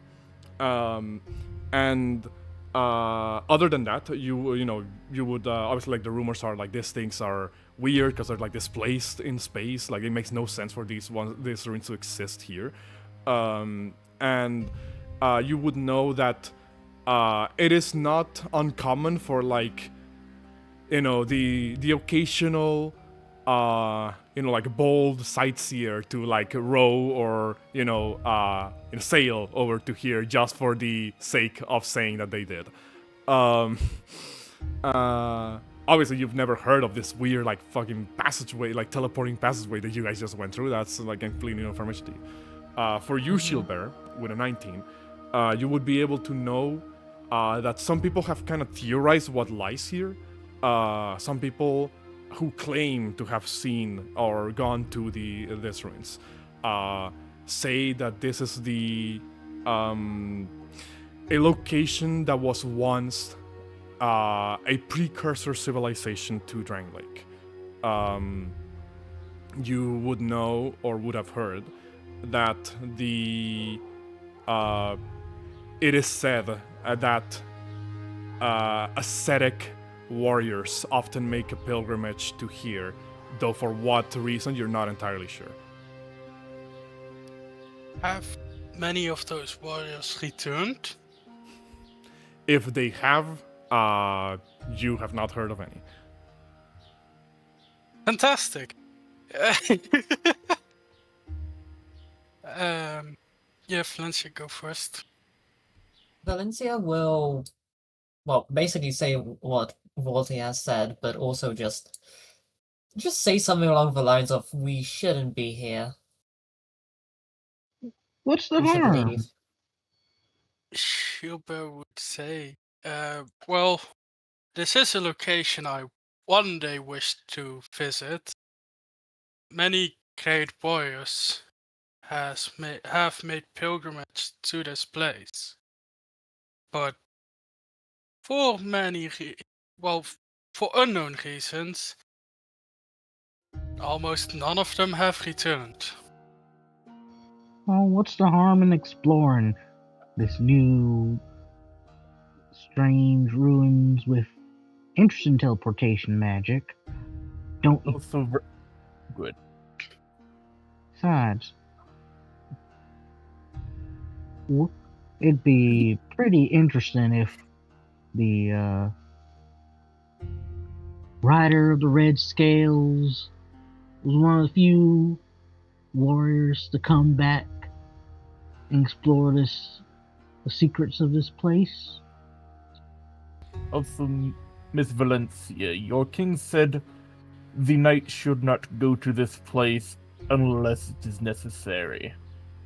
Considering we have a tunnel that directly connects this place to our home that is under our protection, and we do not know what dangers might lie here, it would be best for us to investigate this area to make sure there is nothing that will bring Majula harm.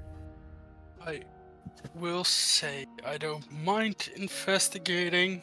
It's just if great warriors have vanished here, I still think it's to our best interest to at least try and take Signis along. Mm-hmm. I agree, we should return for Signis, and you're right, Dr. Rock. This place is way too close to Majula. We don't know what it actually is. To put things into perspective, very quickly moving y'all again to the world map. You guys were hold on. You guys were right here, in like the very edge of Majula, in the eastern side of town. You are now here. So we are straight up off the coastline now. Like we are. Question about that. You said that looking up the name, Olafis was around here, right? Yes, Olafis is on the massive land directly adjacent from this gulf. Would this fall under there? No. As far as you're aware, no nation has laid claim to the land that is High Silver Flame. So I'd say it's like from this area, it's basically like this section of land. I know, I thought so, but they had a lot of great mages, it sounds like, which teleportation could have done something. Yeah. It's definitely a weird place. We know at least potentially this is what we gotta investigate, and depending on what we do, if we go through this place and know it's safe, who knows, potentially in the future we might be able to renovate this keep and make something out of this. She'll well know. If we do this, seeing the teleportation, we will not know how long this will take. It might extend our stay at Majula and laten the message to the capital about the giants. On the other hand, if you say that Drangleic warriors come here under extreme needs, maybe we do it is against the giant. We were told the giants come from another continent, right? What's it called? Atlas will kind of just like say, just because an area is restricted only for emergencies does not mean that it will aid in every emergency. It is an if, not a when. It may be too risky, as you state. We will never know if we do not look. We were Those planning. Alec, we were also told the giants came from another continent, right? Like they don't exist Yes, on this. you were told that. Sorry, you were told that they came from across the Western Sea. So that would be from the world map. Would You're this currently fortress be- you're currently like southeast of Majula, so you're technically within the southern sea of Drangleic.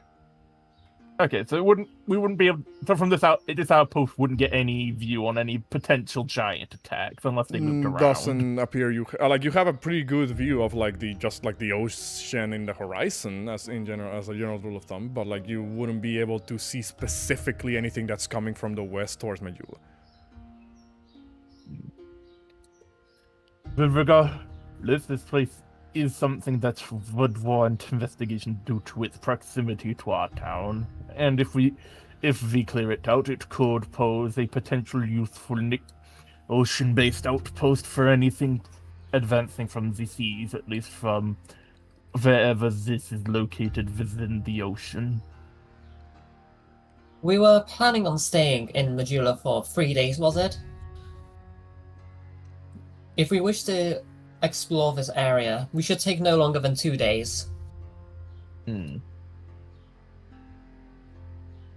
Well, let us return to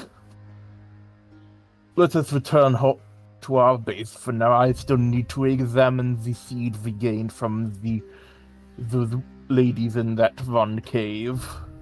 Oh yeah, I still got it in the bottom of my bag. I mean, researching the seed can wait. That does not take me too long, but if we wish to go, I still have that to do. Any potential checkups upon you all that are willing on the locals, for we have been gone for some time. I would say if we only have 2 days, this might take priority. Or everything else can be done in the 3rd day. I believe we are talking 2 days from... We talking 3 days from our return, since we just got back to Majula. Whatever we wish to do, we did just get back. We should prepare. Yeah. Like, I'm I always imagine it's like... prepared. Yeah. Out of control, I imagine it's like 3 days from our return to Majula, because it wouldn't make sense to count the same day you get back a part of the days you're spending in a town. Actually, I am curious. I will ask. Would Atlas have had any immediate reaction to the fucking teleportation that just fucking happened here? Yeah, so, like, Atlas will just kind of like, well, so the teleportation just kind of happened, right? We just walked through. Yeah, you walked through like a relatively short tunnel, and then you somehow like, miles and miles away from Majula. Yeah, so, yeah, like, Atlas will kind of like say, While it is not completely uncommon for my planetary sphere to have areas of teleportation, even zones that cause you to step through them and come out the other side perfectly fine, without any temporal dilation.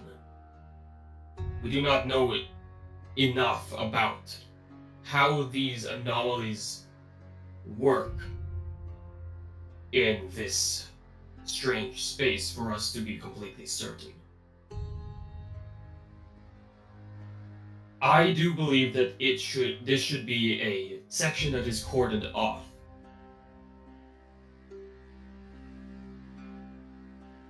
We do not know what lies beyond. On cue. I believe in that You would- the reason us not knowing what is ahead of us is the reason we plan to investigate it On cue. later. You guys hear and see something as you're having this conversation. A figure, a shadow rather, that passes over you. Or rather, to the side of you. This figure in the sky moves with a degree of finesse but also a presence within it. At first, some of you couldn't probably pinpoint exactly what it was, but one of you is very familiar with this figure. It's strange seeing it again, as this bipedal creature with a wingspan that goes beyond the length of its actual body, which is already very huge. Its red scales glistening in the light of the sun as it glides from one end of the ruins to the other, circling in the air a couple of times. A large a roar that feels more sounds more akin to like a hawk's squeal. As this creature seems to then nestle itself on inside one of these towers in the distance. For a second, you guys also saw, also you have a finer perception than the rest, would have saw that this creature is not alone. There was someone riding on the back of this creature. Lordy. I'm going to lose the pretense here at this point and tell you exactly what is it that you just saw. For the thing that was flying in the air, that then nestled itself inside one of these, towers, was, well, a drake, a wyvern of sorts, that arrived flying, landing inside one of these massive towers, and the individual on top of it that you guys were able to determine, those of you, again, with a slightly finer perception, seemed to be, of course, donning a very particular telltale set of armor that, with red and golden accents, resplendent in the light of the sun. 15 perception is good enough. What about a 14? That's also good enough. Okay. Rock just bird eyes go Bert. 11. That's above a 10, so I'll say it's good enough.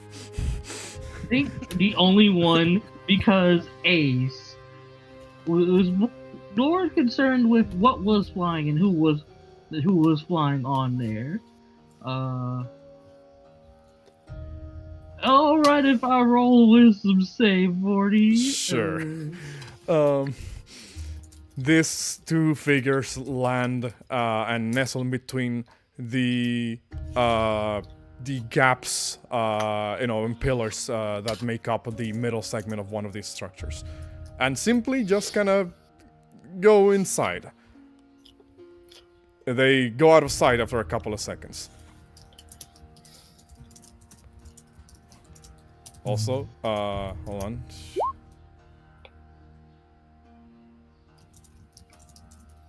Jericho accidentally took control of Valencia. What the fuck is the word? With a 16 wisdom save, Ace, you are able to keep yourself relatively, together. There is like that shiver and that shudder that runs down your spine the moment this thing is visible within the light of the sun. Yeah. Rock, looking over and seeing Ace is a bit stressed, would go, but then like any... Yeah, Weird. Drink some of this, as he would offer her... Perception of... What's your passive insight, actually? Rock's passive insight, his passive insight is a 14. With passive deception of 16, the only person who would know, the only people who'd notice would probably be the one Ace told backstory to, ergo, Shieldbearer, Valencia, Atlas, friggin' Ace. You would notice Ace almost had a minor panic attack, but then tries to kind of mask it, like not even mention it, like, well, so Atlas, you want to cordon off this place? Indeed. And it seems that this is a rare occasion in which you and I see eye to eye. Kind of like turns to, Valencia, like. Unless this is someone that you think you may be able to negotiate with, Lady Knight. Hearing what Valencia said. Yo, let Valencia answer. Atlas is fucking.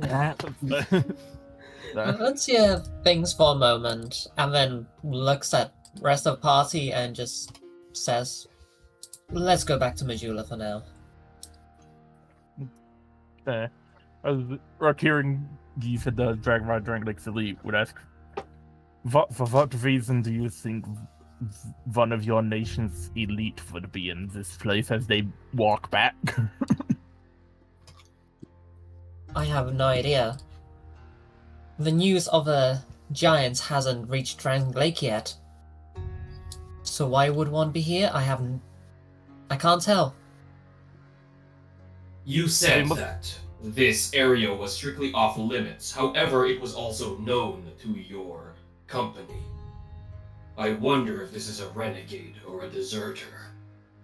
They must be familiar with the area, as one with wings. He's gesturing to his, kind of flexing his large wingspan because he flies regularly.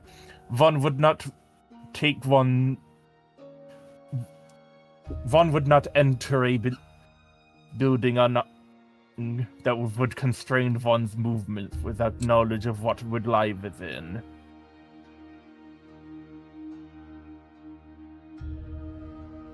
Unless they are one of such skills that they will best whatever might it assails them with such a handicap.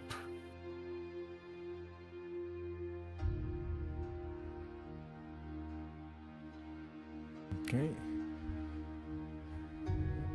So, What go ahead. would Ace answer Chopper?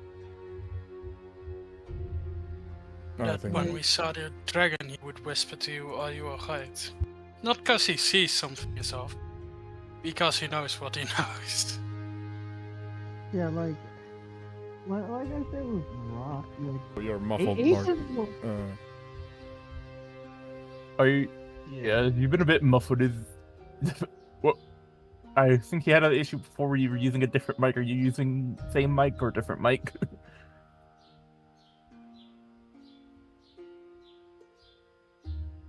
Damn. You've been a bit quiet. Yeah, no, Oh, there you are. There you no, are. because the storm was messing with, was it doing some interference with stuff. So, Okay.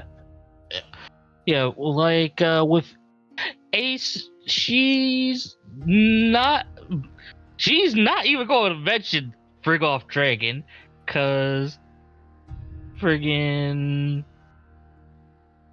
yeah, she don't wanna. She's not gonna have like a little panic attack in front of like her best buddy right now, and yeah, we're going to cordon this place off and go back to Majula. Yeah. Who would whisper to you? You know you don't have to hold a brave face for us, right? And whatever happens, we're here to protect you. That thing couldn't get close even if it wanted to.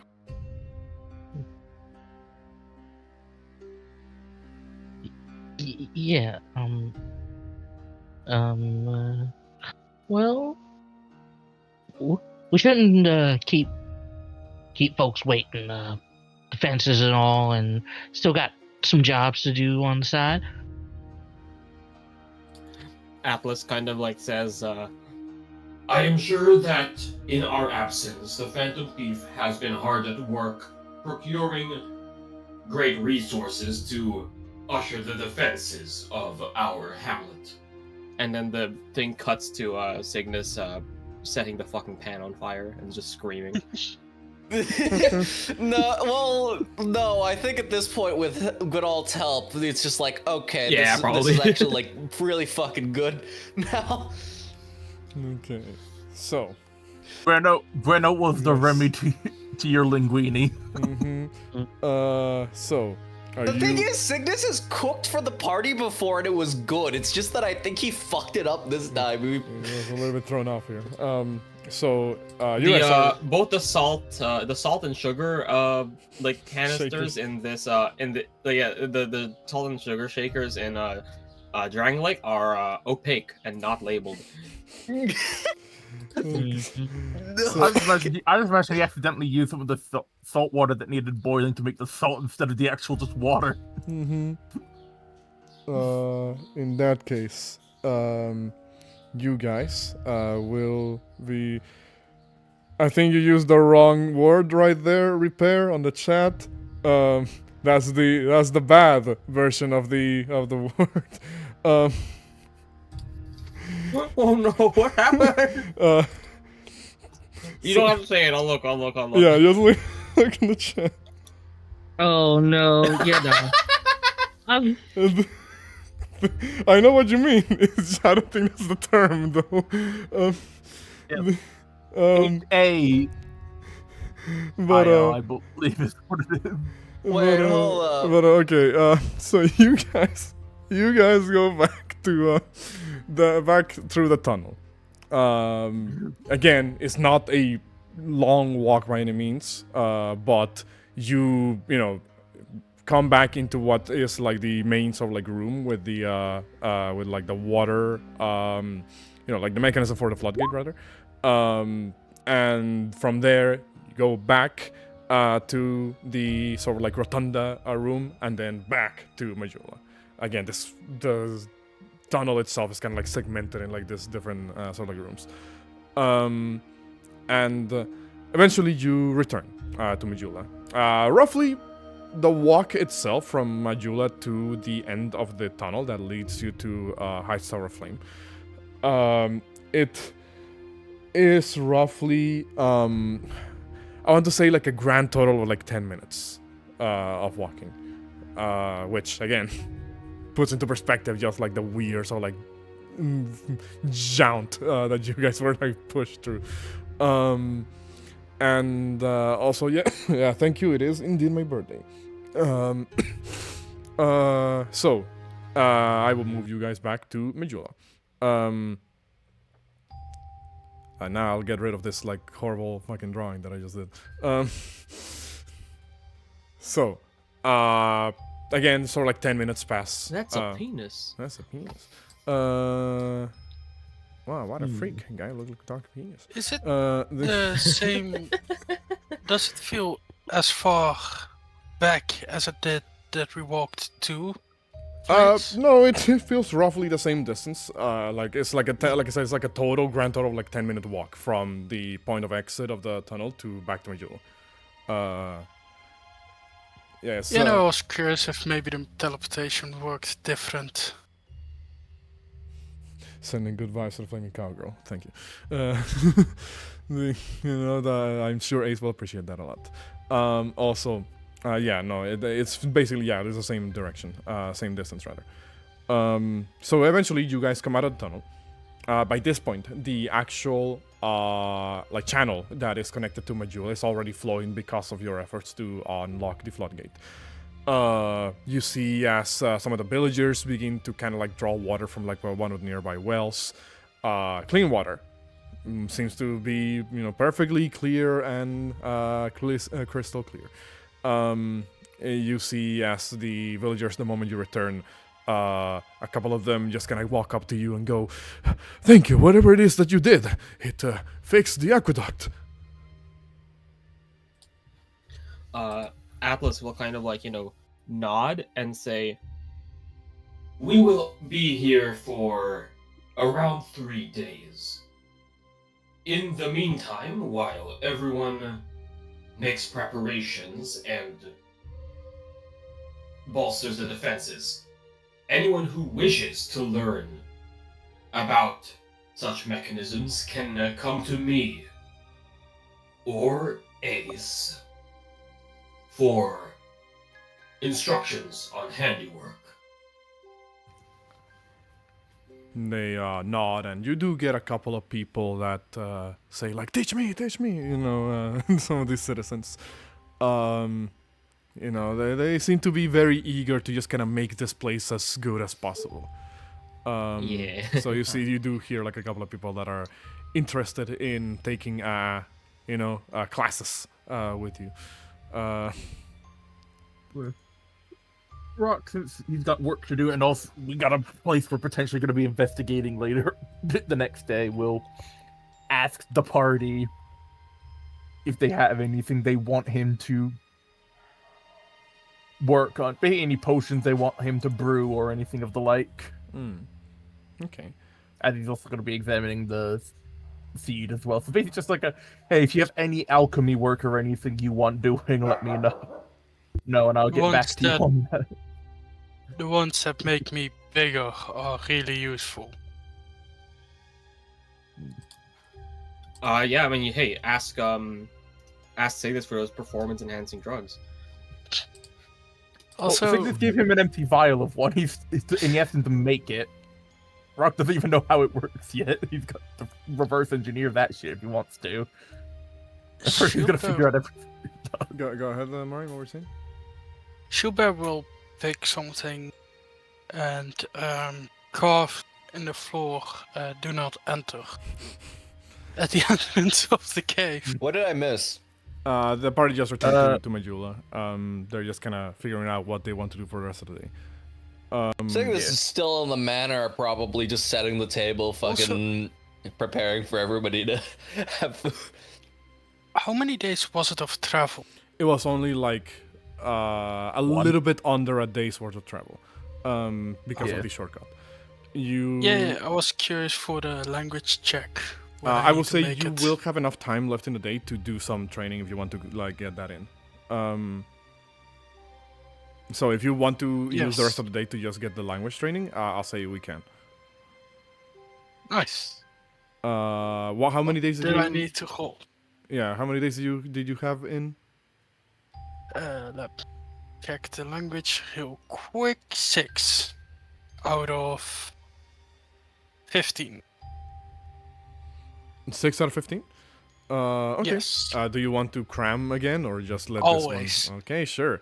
I love gambling. As usual, just make me like an intelligence check, I guess.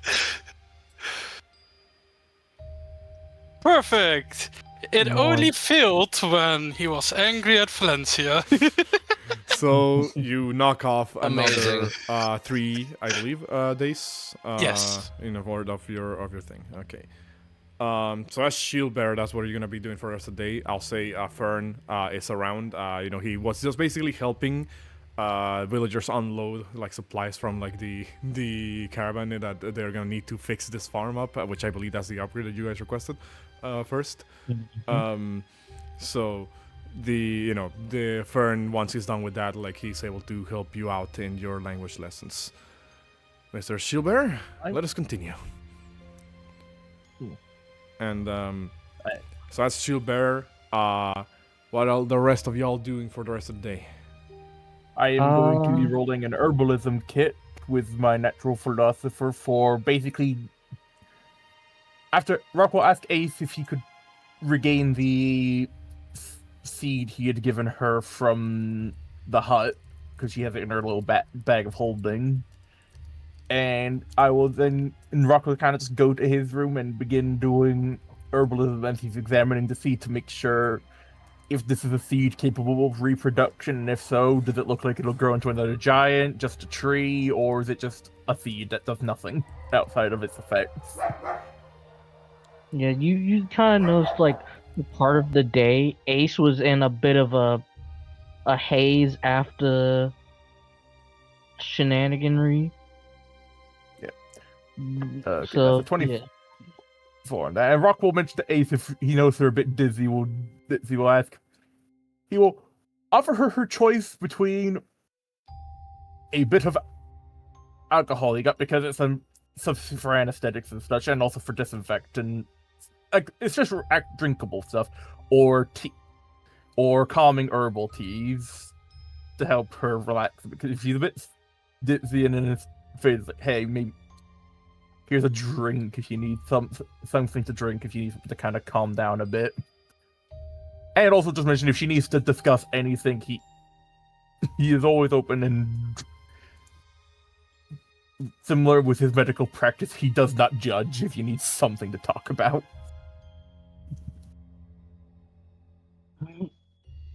Not at the moment, Doc. I've got I'm sorry. It's been a day, but I'll probably get back with you after finish this job. It's not don't really like getting little bit too tipsy when it comes to forging, and polite pass on the tea.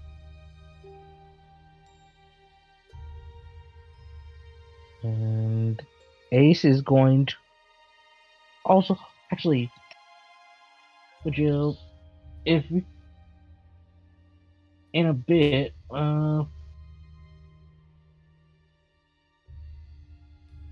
maybe you can there's a I'm gonna go find Atlas and Fern to start working on this little sword. It's gonna take me a little bit to start the process. I'll see if I can find one of the more vacant houses to start up the process. I'll see you later.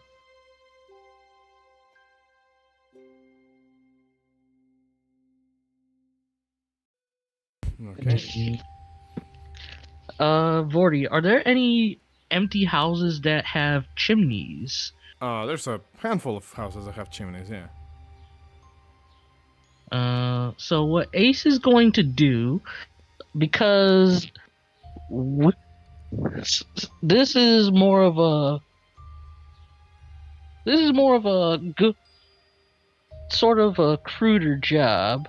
This ain't like her old forge. What she's going to do, well, actually, because actually no, is there a building that used to be a blacksmith's forge? There is. It just has not been renovated, so it looks, it looks very, very rough. Yeah, you see, Ace kind of cleans it up. Ace would probably take some time, clean it up, at least around the forge and the little trough where the coals, the stove cokes and the embers would be. Gets like a bit of bits of the metals in a bucket, and she's going to find Fern. And also, because they were looking for high carbon steel, because there's not a lot of air, what she's going to do, she's going to get the bellows for the friggin' forge. I will say, like I said, like the place hasn't been renovated, like it hasn't been, invested in to be like properly, adequate, forge.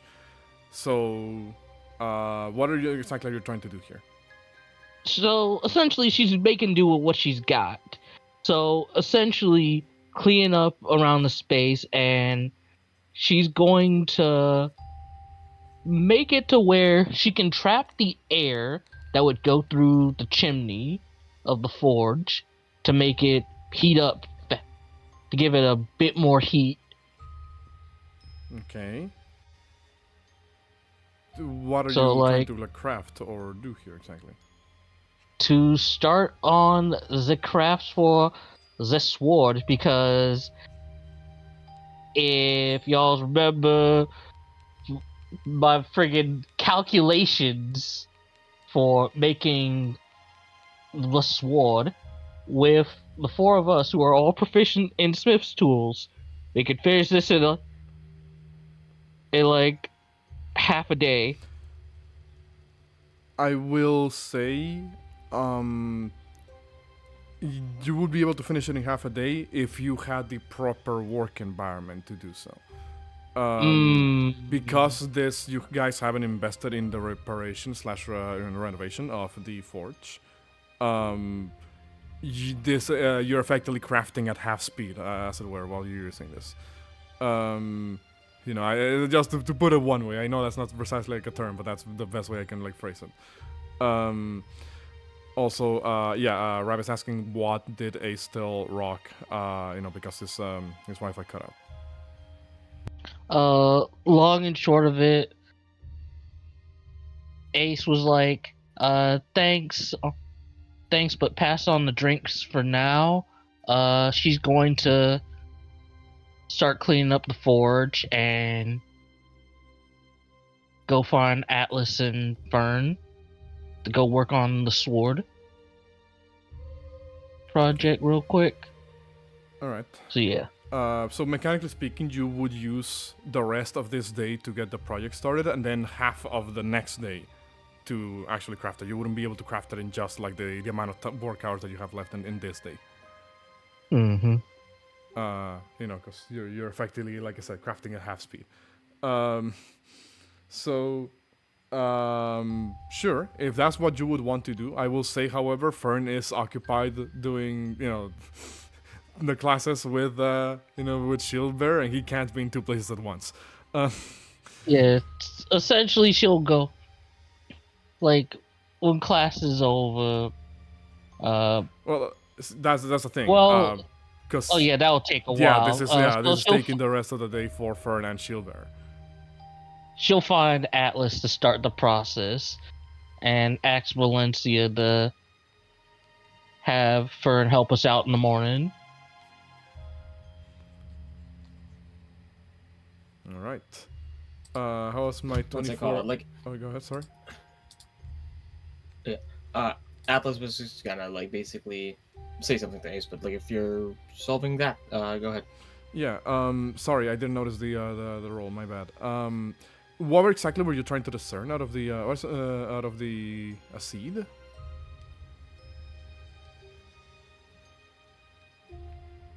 Also, yeah, Rock could help you out. I believe he's also proficient in some tools. Oh yeah. Yeah, help out earlier, and then ask Valencia to have Fern help us out in the morning. Feral basically doesn't become just a product. With a 24, you believe this thing is the best way I can word it is that it's in a dormant state. I don't know if you have seen how tumbleweed reproduces, but it's like it can go miles and miles without any water or any form of fertile soil. And the moment it hits water after it rolls somewhere, it becomes alive again. You believe it's something like that, where this thing is in a stasis of sorts. It's like a dormant state until it has the appropriate, requirements for it to actually, become alive again. So to answer your question, it is fertile, but not now. Tell what it will grow into, you would have literally no clue. Because you have never, dealt with these types of giants before.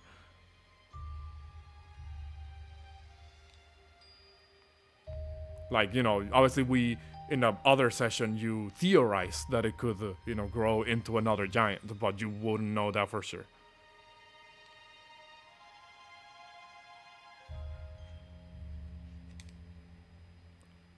So yeah, that's what you would be able to figure out from your herbalism kit. Okay. So, well, yeah, I think Ace was, trying to look for Atlas. Yeah. Yeah, so I think like in media res, like Atlas just kind of like says like, because Atlas is kind of sorting out another like abandoned like house, basically doing the same thing Ace is kind of doing of like, we haven't renovated anywhere for the barracks and we haven't renovated the blacksmith, but we're kind of like just making it makeshift for now before we can actually renovate it.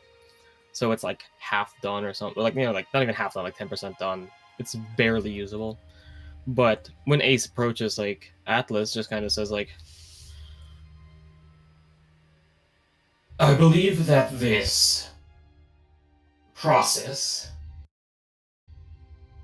considering the Phantom Thief has commissioned carbon steel instead of the initially incredibly ambitious vanadium steel, this should not be too much of an issue, especially given your assistance. Well,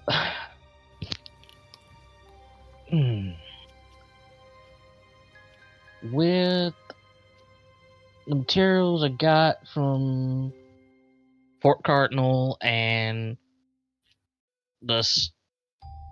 what left of the forge, might take a bit longer. Part way through the night and finishing up more towards in the morning. like God, like I think just like for I feel like a comedy beat here is like as they get set up, Atlas just says like, hey, we're gonna need to wrap the steel in carbon in order to blast furnace it into carbon steel. I'll be right back. Kind of marches off. After a few minutes, comes in like just carrying like the remnants of like a tree that they just punched down from the side to create charcoal. I can't believe Atlas is playing Minecraft at the moment. Friggin' Minecraft in it. Oh, friggin' punching wood right now. Well, that's one way of getting charcoal.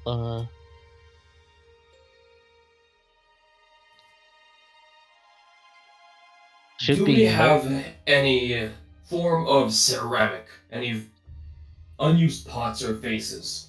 We could use them as a sealed crucible to fire the steel. Do have a couple of pots that I was gonna make smoke bombs out of. I think as to the beat of harder, better, faster, stronger, the like they just kind of like work up through the night, and Atlas will kind of demonstrate to Ace like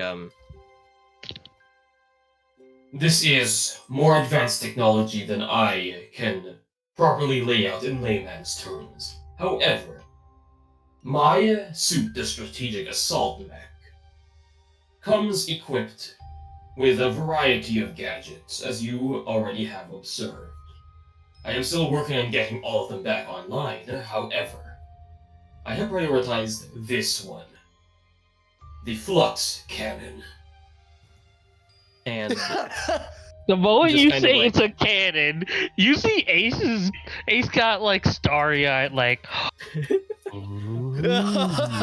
their gauntlets kind of like just kind of splay open, like they're about to like how they've been doing, like firing blasts, but you see kind of like the paneling around the forearm and wrist kind of stick out to create like kind of auxiliary like heating fans in order to centralize like the heat, and just kind of like you can see like the heat waves kind of like warbling off as they superheat the carbon in order to just kind of fire it and carbonize it. Now that is very impressive. Mm-hmm. Compliments to whatever genius came up with that bit of technology right there. Okay. Indeed. Compliments to Her Majesty. Glory to Her Majesty. Oh Lord. Oh. Anyhow, and sort of like when starting out the process of melting down the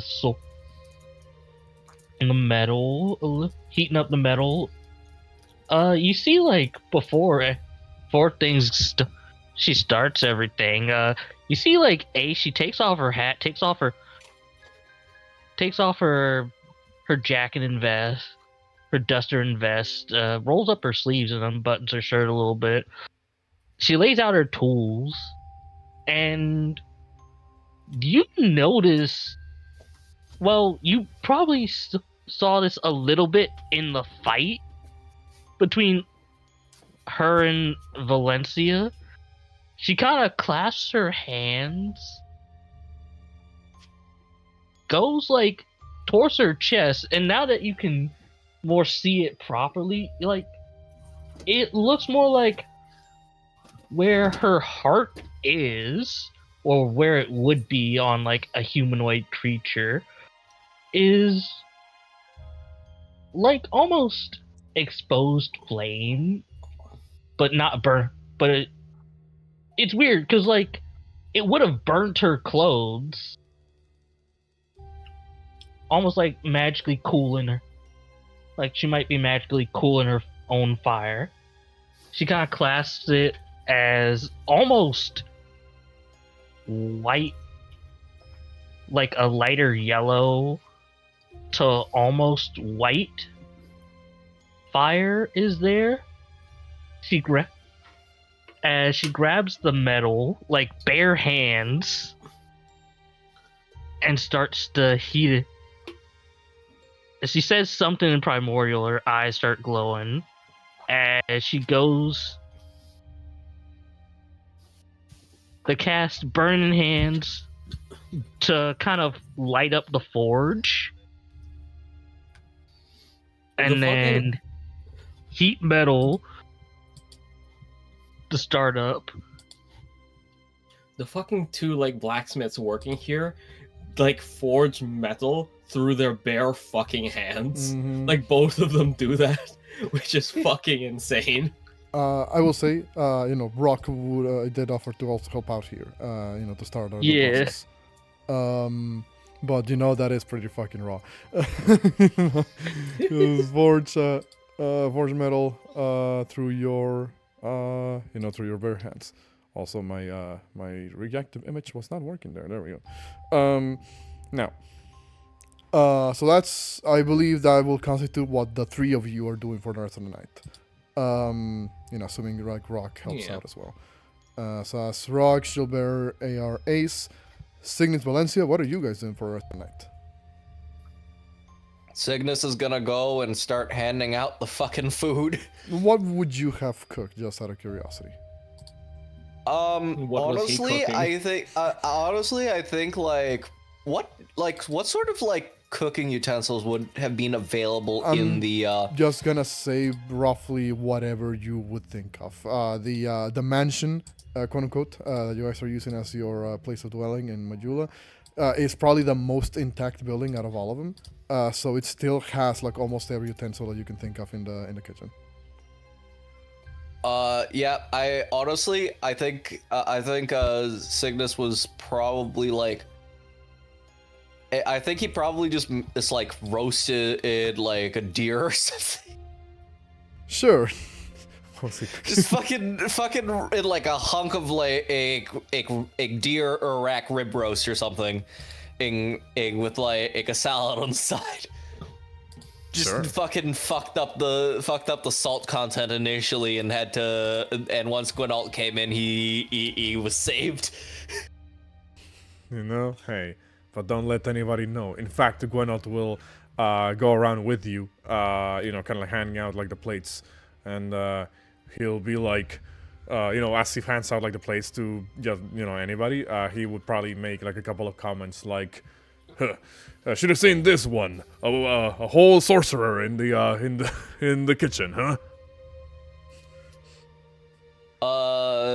Signis, This was all him. Signis is Signis is just gonna like turn to Gwynalt and say, hey, Oh, baby. I can't take all the credit. I wouldn't have been able to pull it off without your help. At that moment, you hear a very underhanded comment from Cersei saying, of course you wouldn't have. She passes by you guys.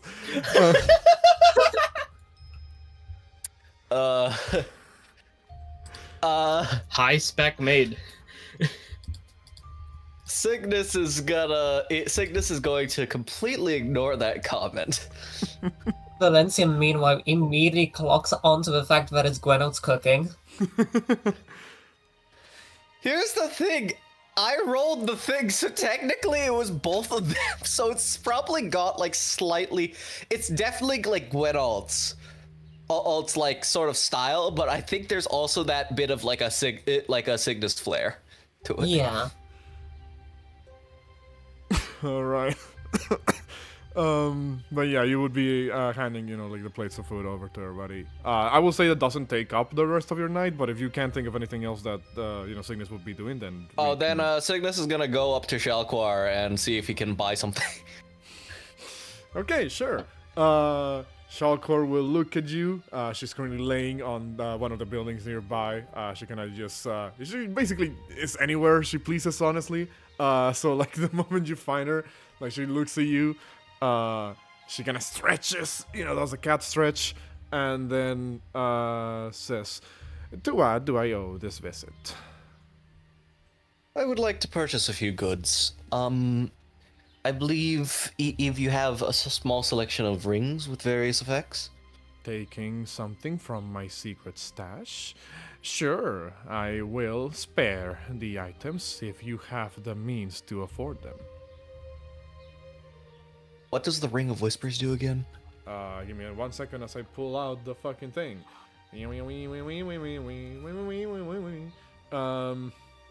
So that's the thing she has.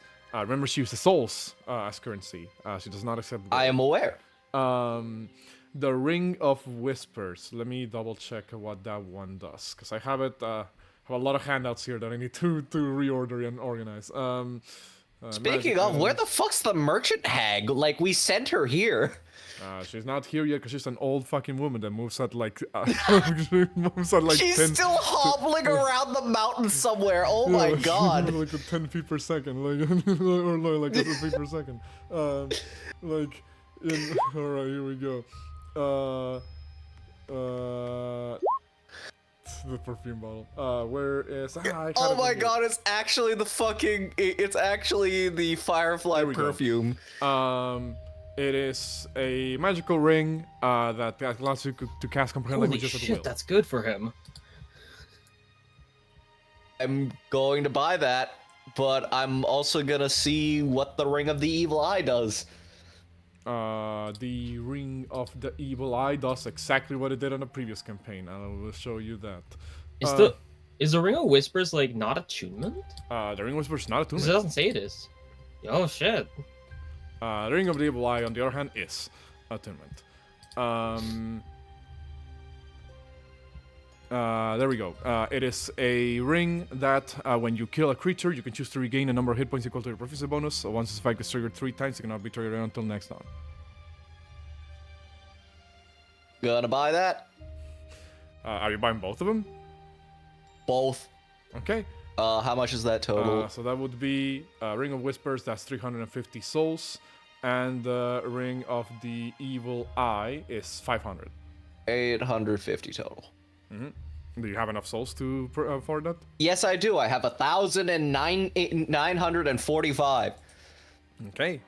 Then, as you extend out your arm towards Shalquar, the wisp of souls comes out of your palm, flows into her. she then, the moment that the transfer is done, she doesn't immediately move. In fact, like she stays right there with her head underneath your hand that's hovering above her. Aren't you forgetting something? He's gonna give the mandatory pet and also the mandatory stick of jerky. Better, she says. Then after a moment, she goes over. Actually, fetches. no, he's gonna give her an entire ration worth of jerky. Sure. So after she, goes over and eventually fetches like the rings from like this sort of like secret like narrow sort of like hole in the wall of one of the buildings. She just kind of like reaches in, like snatches both of the rings and tosses them at you, basically. Signis is gonna like catch him out of the air. He like takes off one of the gloves, puts both of the rings on, puts the gloves back on and says, "Thank you very much. That was very much appreciated." So now the Ring of the Evil Eye and the Ring of Whispers is no longer in the stock for Shalkor's inventory. What are their weights? Negligible. Like none of the rings have any particular weight. Ring of the Evil Eye. Well, it ain't wrong. Alright, so there we go. So the only ones left are the Name Engrave Ring, more Prism Stones, Lloyd Talisman, Luring Skull, and Homeward Bone. Okay. What Yeah? did the name Engrave Ring do again? It establishes a telepathic link between you and another creature of your choice. Yes. You can, yeah. Is it attunement? Yes, it is attunement. Okay, then I'm not getting it. Yeah, you can target a creature, you become telepathically linked to them, and you can communicate with one another up to a distance of 100 feet. The creature remains telepathically linked until, you both take a long rest. Mm-hmm. Alright, well, Spike Prison Stones will never be consumed. I'll say, unless you want to do something else, Signis, I believe that I will now ask Valencia, what is she doing for the rest of the night? Valencia has two things she's gonna do. Firstly, she wants to go find a cool rock. Sure, roll me... These people are fucking ravens. Roll me a investigation or perception. Yeah, for now roll investigation or perception, and then I'll see what you would need to roll after that. Okay. 12. 12. Roll me a D100. Okay. You... Onlooker. Oh, I cut out. What did you say, Jorgo? Oh, I was saying, like, onlookers are gonna see, like, a solemn knight taking a ponderous walk down the shore, deep in thought, contemplating the battle ahead. Valencia is looking for rocks.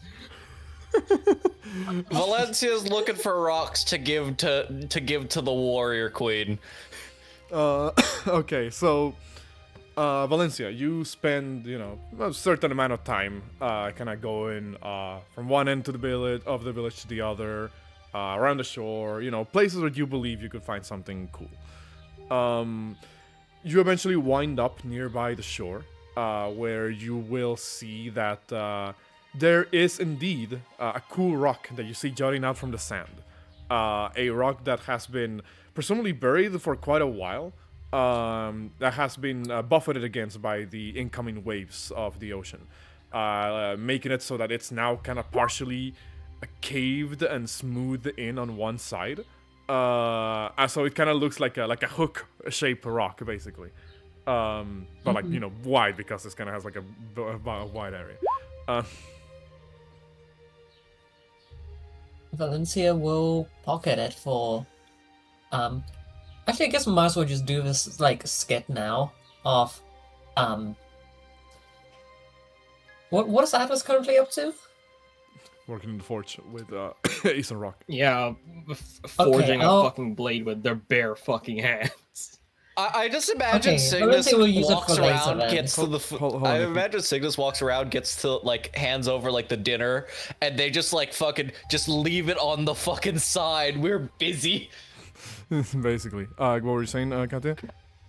Valencia's gonna keep the rock for later, and she's gonna walk around the town, realize that everyone is busy, so she's gonna use the opportunity to go talk to Cersei. Okay. You would find Cersei just finishing cleaning up the one of the rooms in the interior of the mansion. Where you guys like sleep at in Majula. The place already looked, like I said, relatively more clean than the rest of the buildings by default. Now it looks significantly more spotless. She kind of finishes cleaning like I'll say like one of the hallways of the of the building, and the moment you walk in, she does like her usual bow to you and says, "Lady Valencia, I believe I am done cleaning this first floor." Ah, splendid. Looks beautiful, Cersei.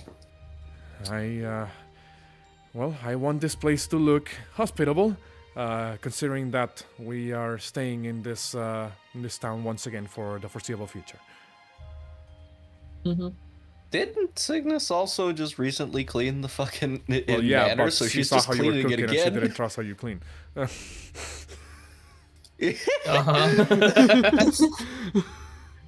So she gave another once over of the house.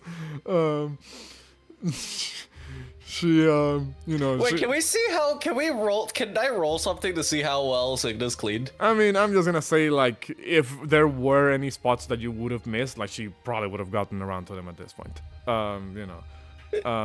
It's less than you were bad at doing it, is that she saw how you were cooking and was like, now I have to check if you actually cleaned. And, Cersei always has a standard +5 to cleaning. Hold on, could you repeat what you were saying there, Katya? Well, after Cersei, like, responds, Valencia is just gonna ask, like, can we talk in private for a bit?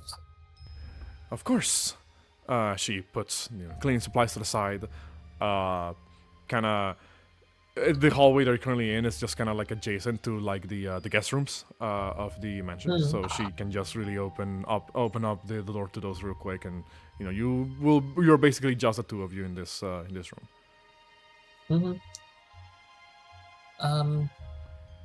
Valencia's just gonna sit down next to Cersei and just let out a deep sigh and just say, it's been stressful. The party doesn't seem to take too kindly to my leadership. It's nothing like Drangleic. I have noticed that ever since we left the capital, we have ran into more and more irreverent people, it seems, my lady. I've noticed you have butted heads with them, almost all of them, at different points. May I speak freely on that matter? That's what I want you to do. Right. If I may be so honest, I believe that, well, while it seems that they have great capabilities in combat, all of your current companions, it seems that they do not see you eye to eye with you in many more, shall we say, social matters. Sorry if you hear someone crying in the background, I think the neighbors are up to something. Hey, let's just hope we don't hear somebody yell harder in Spanish. Okay. Go ahead, Gotcha. Valencia will just nod in agreement and just say, every day has been an argument. Currently, shield bearers are ready to fight on Signis' behalf. And the whole situation, I honestly don't know how to deal with it. a most vexing development, if I may add, considering how honorable Mr. Shieldbearer has proven himself to be. And how, for lack of a better word, underhanded the Mr. Signis has proven himself to be. Truly. Though I will say, he at least seemed to be putting an active effort into making this place homely. I spotted him working in the kitchen with Gwenold, or attempting to at the very least.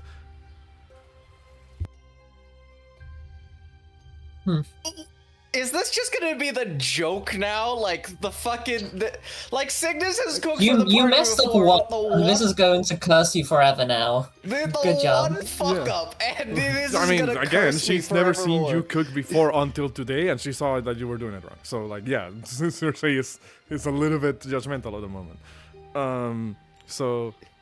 Yeah, she says that basically. He was attempting to cook.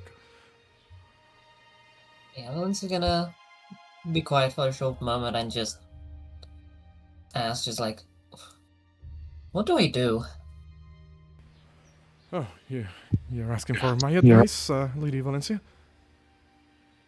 Yes, I am. She kind of puts both her hands together. She looks down at the floor for a couple of seconds and looks back at you and says, to be completely honest with you, I'm a bit at a loss myself, if I may be clear. I believe that, well, I never anticipated for this many challenges to push themselves in front of us ever since we left the capital. I anticipated, of course, hardship. I am not as naive as to believe that we could have cruise the rest of our travel without any particular impasse. But this argumentations, this infighting or borderline infighting that we seem to be witnessing is not something that I anticipated. I will be honest with you, Lady Valencia. I, in a sense, understand. She kind of grits her teeth a little bit. Understand somewhat the point of view of your traveling companions. I believe that I too would be quite hard-headed if my background was as different as theirs appears to be. I try as I may. I have yet to see a level of malice come from any of them. At least malice directed towards your person, Lady Valencia. It seems that whatever grudge they may have isn't exactly being directed at yours, but, well, a number of different external factors, such as authority, the laws, and, well, other ideological differences between all of you. Almost everything this kingdom is built upon, it seems. I must admit, I have considered finding a different group to travel with, but I can't just leave. Well, looking at things from a logistical standpoint, I don't believe it is statistically good for us to just up and leave. That would mean that we would need to acquire a different set of allies, perhaps a different place of dwelling as well. And considering our circumstance at the moment, while I am hopeful that we will, things will start looking up for us in the future, it is not a guarantee, especially with the imminent danger approaching from the horizon. And, well, that danger that approaches from within as well. From what I understand, this curse that people speak of seems to also be a factor that is currently ongoing. Hmm. Sounds like we're gonna have to stick it out then. Somehow. In a sense, I imagine. But, Lady Valencia, I will, of course, there's no need for me to remind you of this, but I will say, if at any point any of them seem to step too far out of line, I am honor-bound to do what it takes to protect you. Much appreciated, Cersei. She smiles, a very wide, very genuine smile, and says, "Your appreciation means a lot to me, Lady Valencia."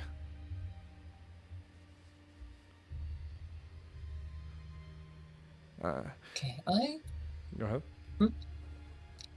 I was just gonna say, I think that's everything I wanted to do for this segment, unless you wanted to add something. She will add a little bit after she kind of does like another like slight like bow, hand over heart, as, to indicate she means that your appreciation means a lot. She adds to that and says, "I do wish to ask. It appears that things were left somewhat unresolved between yourself and the individuals known as Shieldbearer and Signis. What should we expect will come from this? Is it true that you're going to duel Mr. Signis?" Yes, that's the plan.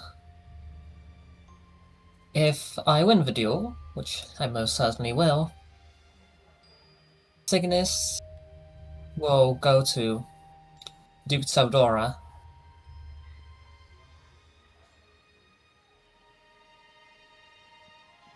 And if you were... perish the thought, I know, but if you were to lose... Well, in Signis's own words, I would try doing things, once he uses quotation marks, their way. I see. I hope that does not mean that you will suddenly fall into a life of crime. That would be horrible. God forbid. Perish the thought. Right, of course. I can't imagine he even has the right to strong-arm you into something like that. But I must admit, I am unfamiliar with the way the Duke Saldora handles ne'er-do-wells and criminals. So I'm afraid I won't exactly know how Mr. Signis will be dealt with should he lose this confrontation. I guess there's only one way to find out then. She nods and says, "And as for Mr. Shieldbearer, it is not really my place to comment, but he seems to be getting quite familiar with Fern." Valencia, stops for a couple seconds. Go on. Well, she kind of fidgets a little, thumbs crashing against the other, and she says, "The night right before we departed from Fort Cardinal, Mr. Shieldbearer arrived ahead of time and had a conversation between myself and Fern.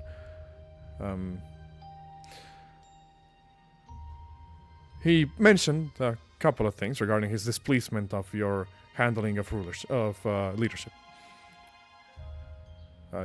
The ones that I believe he's already commented to you directly, Lady Valencia. I, personally, of course, still trust your judgment in basically every way. Fern, however, seemed to have his doubts a little bit.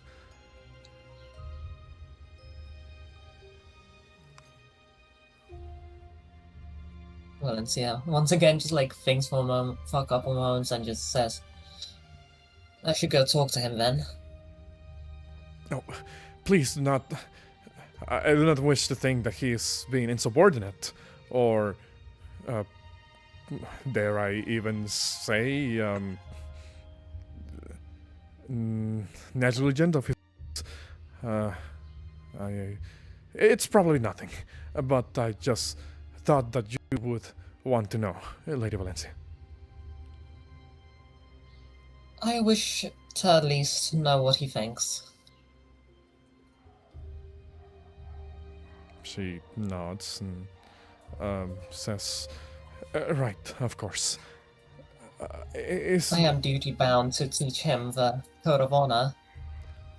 Something that Shieldbearer clearly lacks. She raises an eyebrow and says, do you not believe that Mr. Shieldbearer follows a Code of Honor? He most certainly doesn't follow the Drangleic one. I see. She, goes kind of, she just kind of thinks for a couple of seconds, and she eventually kind of like shakes her head and says, at any rate, is there anything else that I may help you with, Lady Valencia? I believe that'll be everything. Thank you. She, again, hand over heart, bows and says, I hope my words may have provided some degree of reassurance to you.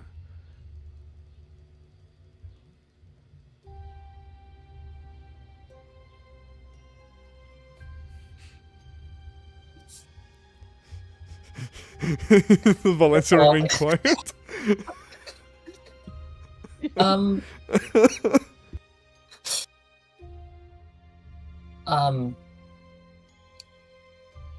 Valencia would just respond in kind.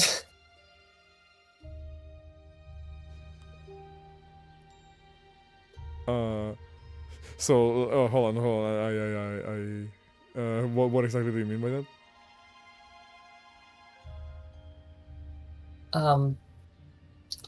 Okay, I can't remember exactly what Cersei said again. Cersei said, I hope that my words were able to provide some degree of reassurance to you. Over the course of the conversation, she means, basically. Right. Valencia would say that yes, they have. As she leaves. Very well. So, seems, we got through everybody, through what they would have been up to here. Unless anybody's going to add anything else. Which we talk to Fern? What do you say? I asked Katja if they want to talk to Fern. I need to think of what to say exactly right now, so I want to do that for a bit later. Okay. In that case, I'll say, at some point in the night, everybody would be able to turn in. Not that you guys are missing any resources, but yeah, long rest, I guess, for the night. You all, I mean, we did lose our exhaustion, right? From the travel. I don't think you guys had exhaustion from the travel. Oh, I thought the shortcut would take exhaustion, sorry. No. Like I said, we didn't really go over potential exhaustion for travel because nothing of great note would happen over that. Yeah. You guys, would be able to turn in eventually for the night. Your rooms in the mansion are always there, unless somebody for whatever reason is not sleeping there. And eventually, as the new dawn comes. Well, actually, before I continue with that, were you guys done with the roleplay through text, or would you want to continue that? I think that was the last little bit Ace was said. Well, flames don't hurt me as much, but But it does a bit, and burning myself to greater heights ain't something I'm able to do. Okay. Yeah, and Atlas probably wouldn't have that much of like a response to that. Just kind of like a sort of like nod, to that. Okay. In that case, everybody, well, like I said, everybody would be able to turn in for the night, and eventually the new dawn comes. The sun rises in the horizon, augmented by the wide ocean that serves as a reflective surface for its light. Actually, hold on. I'm a fucking dumbass. No, wait, it does kind of get reflected off the ocean a little bit, because the way of Majula is kind of like oriented. It does give way to a little bit of ocean on the east side. So yeah, I'm not stupid, I swear. You guys would be able to see the sunrise in the horizon. And eventually, as you all begin to awaken one by one, you would hear sun movement at the gates of Mayula, quote unquote. You would see some of the citizens who again are kind of all over the place at this point. Will kind of like shout and hail at the individuals that are approaching from one of the gates. You would see this caravan, basically, this escort of multiple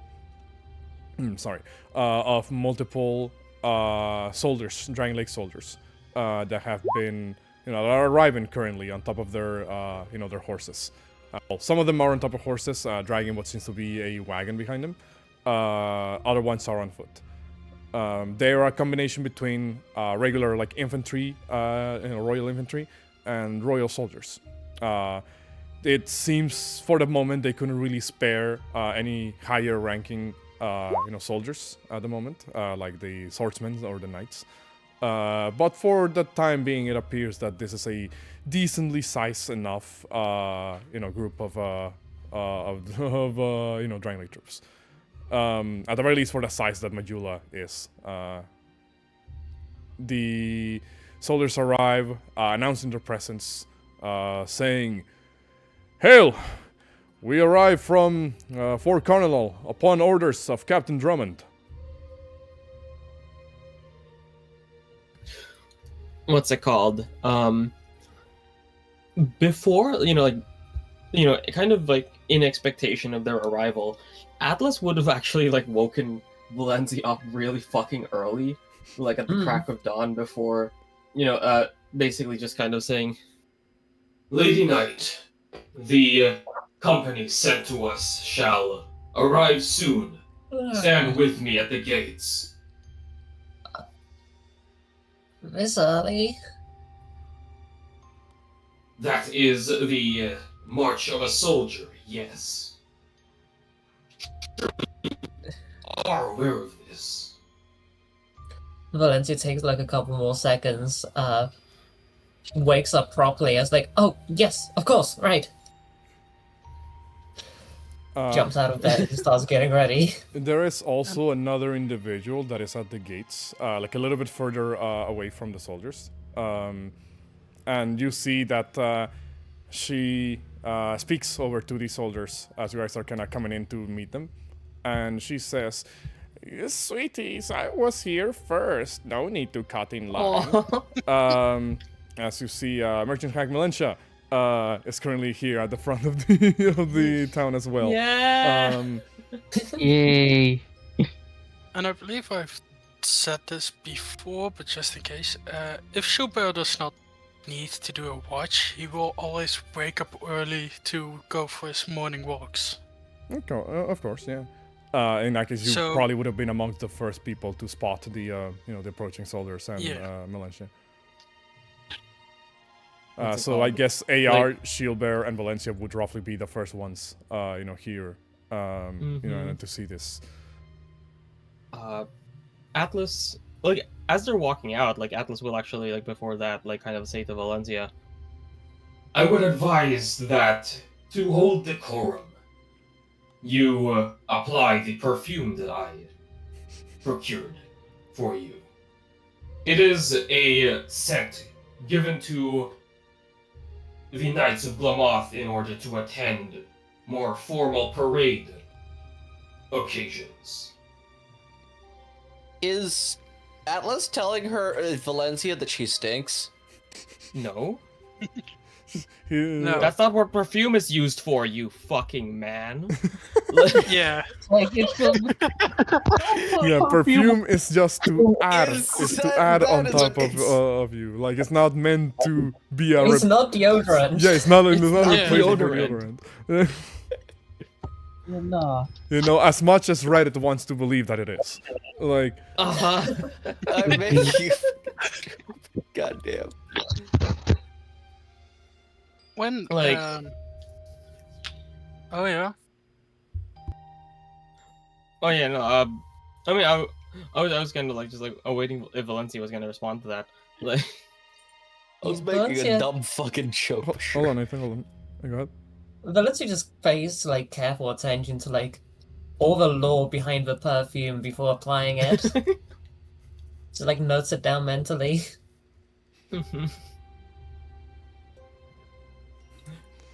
When Yeah. Shilber sees Valencia walking up, he would say in Beast Folk, "Morning, princess. Didn't know someone that want to be treated like you woke up early." Valencia will just respond like, fucking... We're gonna be expecting guests soon. Please try to be on your best behavior. For them, I will be. All right. What's it called? Like when they sort of you know, what's it called? Yeah, so when they hail, Atlas, like, you know, gives them like a salute, and just kind of like declares, Welcome to Majula, company sent by Commander Drummond. it's Captain, isn't it? Captain Drummond? Drummond, yes. Yeah. Captain Drummond. You see. We do not have proper barracks yet, but we do have the facilities for some makeshift accommodations. That being said, you soldiers should already know that no matter the environment, strength is based on the fires that you are forged within. You nod, and one of them speaks up and says, "Yes, of course. We understand that just fine. We brought with us enough supplies to set up at least a temporary campsite. At least until we're able to have permission for something else." And at this point, Valencia speaks up as well and says, "Oh, I'm not with them, just to be clear. Hello, sweeties." Atlas kind of, you know, addressing the soldiers, just kind of like, you know, like, sort of like, you know, very like straight-faced, very authoritative. Report to the barracks and get yourself set up. Remember, Article 2 of Glamoth military regulations, remain on guard. Article 23 of Glamoth military regulations, there are others to be warmth of the flame. Knights are to be the raging destruction of fire. Valencia's gonna like 15, interrupt orders given. AR, just like... I think Signis is probably also there at this point. And he's just gonna like... Hold on, let Valencia speak! Valencia was gonna speak. Go ahead, Valencia. Valencia is just gonna correct AR, just like, Drangleic military, not Glamoth. You hear one of the soldiers mutter, "They need an article to just say to stay on guard?" Just kind of, yeah, continues like, Orders given from your council are to be strictly adhered at all times. No exceptions. Article 16. Show respect to authority but swear no fealty. You are of King Vendrick. And kind of basically like tells them to like like forced march towards like the barracks, and very like declarative like authoritative way, and just kind of like turns to Malencia and just kind of like Atlas saluted to these soldiers and then told them to fucking go, but this time like they actually bow like deeply to Malencia and says, "It is a pleasure to welcome you into our hamlet, lady." Always the chivalrous one, dearie. I'm here even though it took me a while. I move very slow, as you can imagine. But I'm here and that's what matters. I take it you have enough space for a poor old woman like myself here in your nice community. She looks around Majula. I believe the mansion has a guest room. I mean, Shuba would speak up and say to AR and Valencia, wouldn't it be smart to move them in with, let me look at the names, Miss Chalcoir, so that we have the trading station at the same place?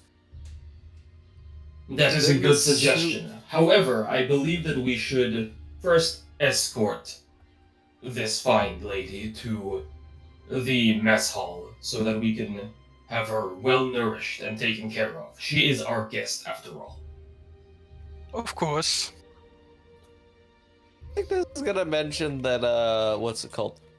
While that is a fair point, I'm not too sure whether or not Chalcoir would take too kindly to that. We could always ask. We They can are always both ask. Yes. wise, experienced women of great experience and understanding of the world. Not I Junior. am sure that they will find. Sorry. sure that they will find mutual. Yo, I can't fucking remember words. I can't do this. I am sure they will find something mutual to Mutual come understanding. together towards. No, not mutual understanding. That's not the word I don't was fucking looking know. for. Okay. I just wanted to really quickly comment. Not you guys turning Melange into the crazy cat lady. But hey. Melange will look at you, AR, and say, I don't know who this person is that you're talking about, but if they don't mind me hanging around, I will adapt to the best of my abilities. As Atlas kind of like offers her like the nightly thing of like offering like the the arm for like to help her walk. Yeah. Sure. Also, the voicemail was still on, but what's it called? Yeah. You- But yeah, like does that kind of says to like Valencia like, Lady Knight, I presume that you have knowledge of more aristocratic meals and preparation that we can use to provide our guest. Why, of course, I'll go ask Gwen out. kind of like Boy. the sort of like antenna like kind of like slightly tilt as just kind of asks like, I meant more a meal fit for finer, more fineries, rather than a hearty meal for the. Signis like turns like to Atlas, almost like bewildered. Like, Gwendolyn is probably one of the best chefs I've known since coming here. I'm pretty sure that he is more than capable of cooking a meal of greater refinement. Valencia just Yes. whispers to herself, However, oh god. yes, however, I would expect a knight and a noble to have some specialty dishes. Most of the type 5s that I knew, the royal escort models, were able to come up with recipes far greater than anything that I have seen. So I would imagine that the culinary skills of a noble herself would be rather exceptional.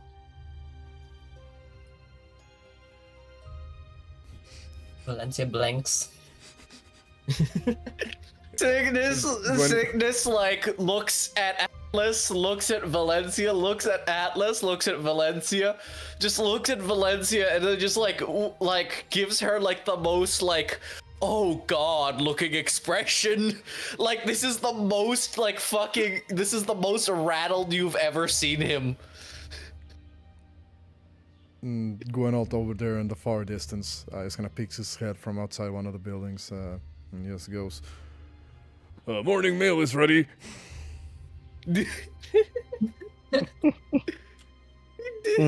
Boy.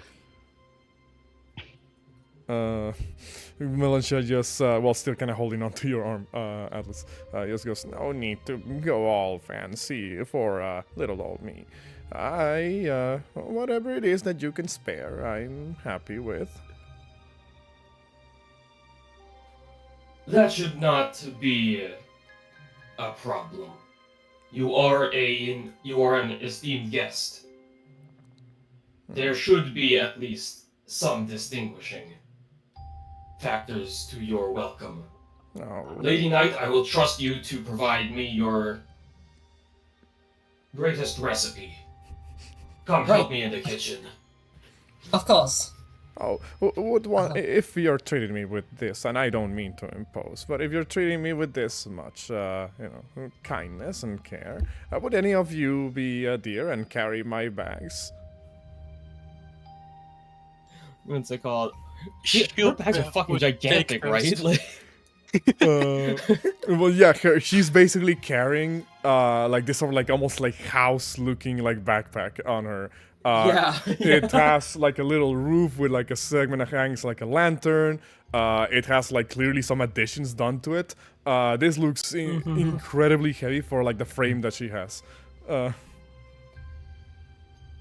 better would try to take the bags. What is your strength score? 16, and I count as twice my size. Okay. So you, even for you, Shieldbearer, this feels like heavy. The moment like she kind of like lets it fall into the ground so that you can grab it. You almost get like brought down to the ground, with the bag. Yeah. But you are able to kind of like put your legs firmly on the ground. And you are able to kind of carry it, moving a little bit slow, but you're able to move it, eventually, alongside her. She says, "Thank you kindly, dearie." And eventually, the soldiers also like pour into the town. They begin to set up like their, sort of like camp, basically, like their station, quote unquote. They seem to be very efficient in doing that. Go ahead. I thought I heard somebody about to talk.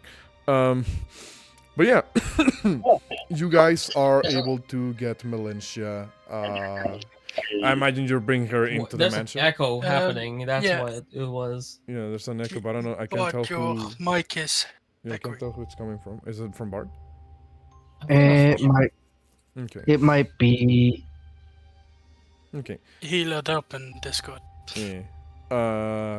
Yeah, I will say you guys are able to bring Melancha into the mansion. I guess that's what you guys are aiming for. Like, you have her join you for a meal. The soldiers are just gonna be off setting up their camp. If you guys don't want to, we don't need to roleplay like the whole breakfast bit.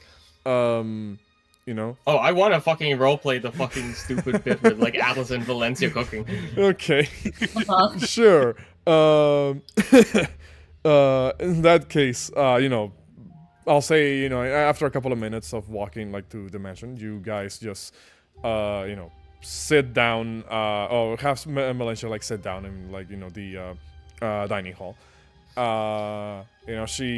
Her back creaks a little bit against the, the rest of the chair as she does so. You hear like a slight pop every once in a while, and you do see that again. She looks by nature she just kind of looks like a little bit dirty, I guess. Like her skin's kind of like pale, as I mentioned before, and her nails are really long and looks kind of gray looking. Again, she looks borderline undead, to some extent. But you can't tell if that's like her actually being undead or she's just like really, really old. But she does like eventually sit down. Cersei hands her over like a cloth so she can like clean her hands a little bit, and she just goes, "Oh, thank you kindly, sweetie." Cleans her hands, blows her nose. Cersei needs to dispose of that cloth now. And eventually, so what's going on in the kitchen here with Atlas and Valencia? What's it called? Like, Atlas will like kind of like take out like a pot and start like putting in like some basic like ingredients for like a stew, and kind of explaining to like Valencia like, I believe we should create something hearty and nutritious, but also with a great amount of flavor. You are aware of the basic dish of creating a stew, correct? We could make a cake? Atlas kind of like stares at Valencia and kind of says well, I do not believe that we have the resources for that quite yet. We do have the eggs, but we also have no source of wheat to convert into flour, for example. Valencia is confused, but she's just nodding along. I believe with the abundance of meats and vegetables that we have, we can most likely create something along the lines of a hot pot. However, I am only quite familiar with the more communal version of this that would be eaten around a campfire. I believe you have knowledge of the different spices and methods of mixing herbal taste profiles that we could use to create such a dish. Right. Yes. So, what shall we add first?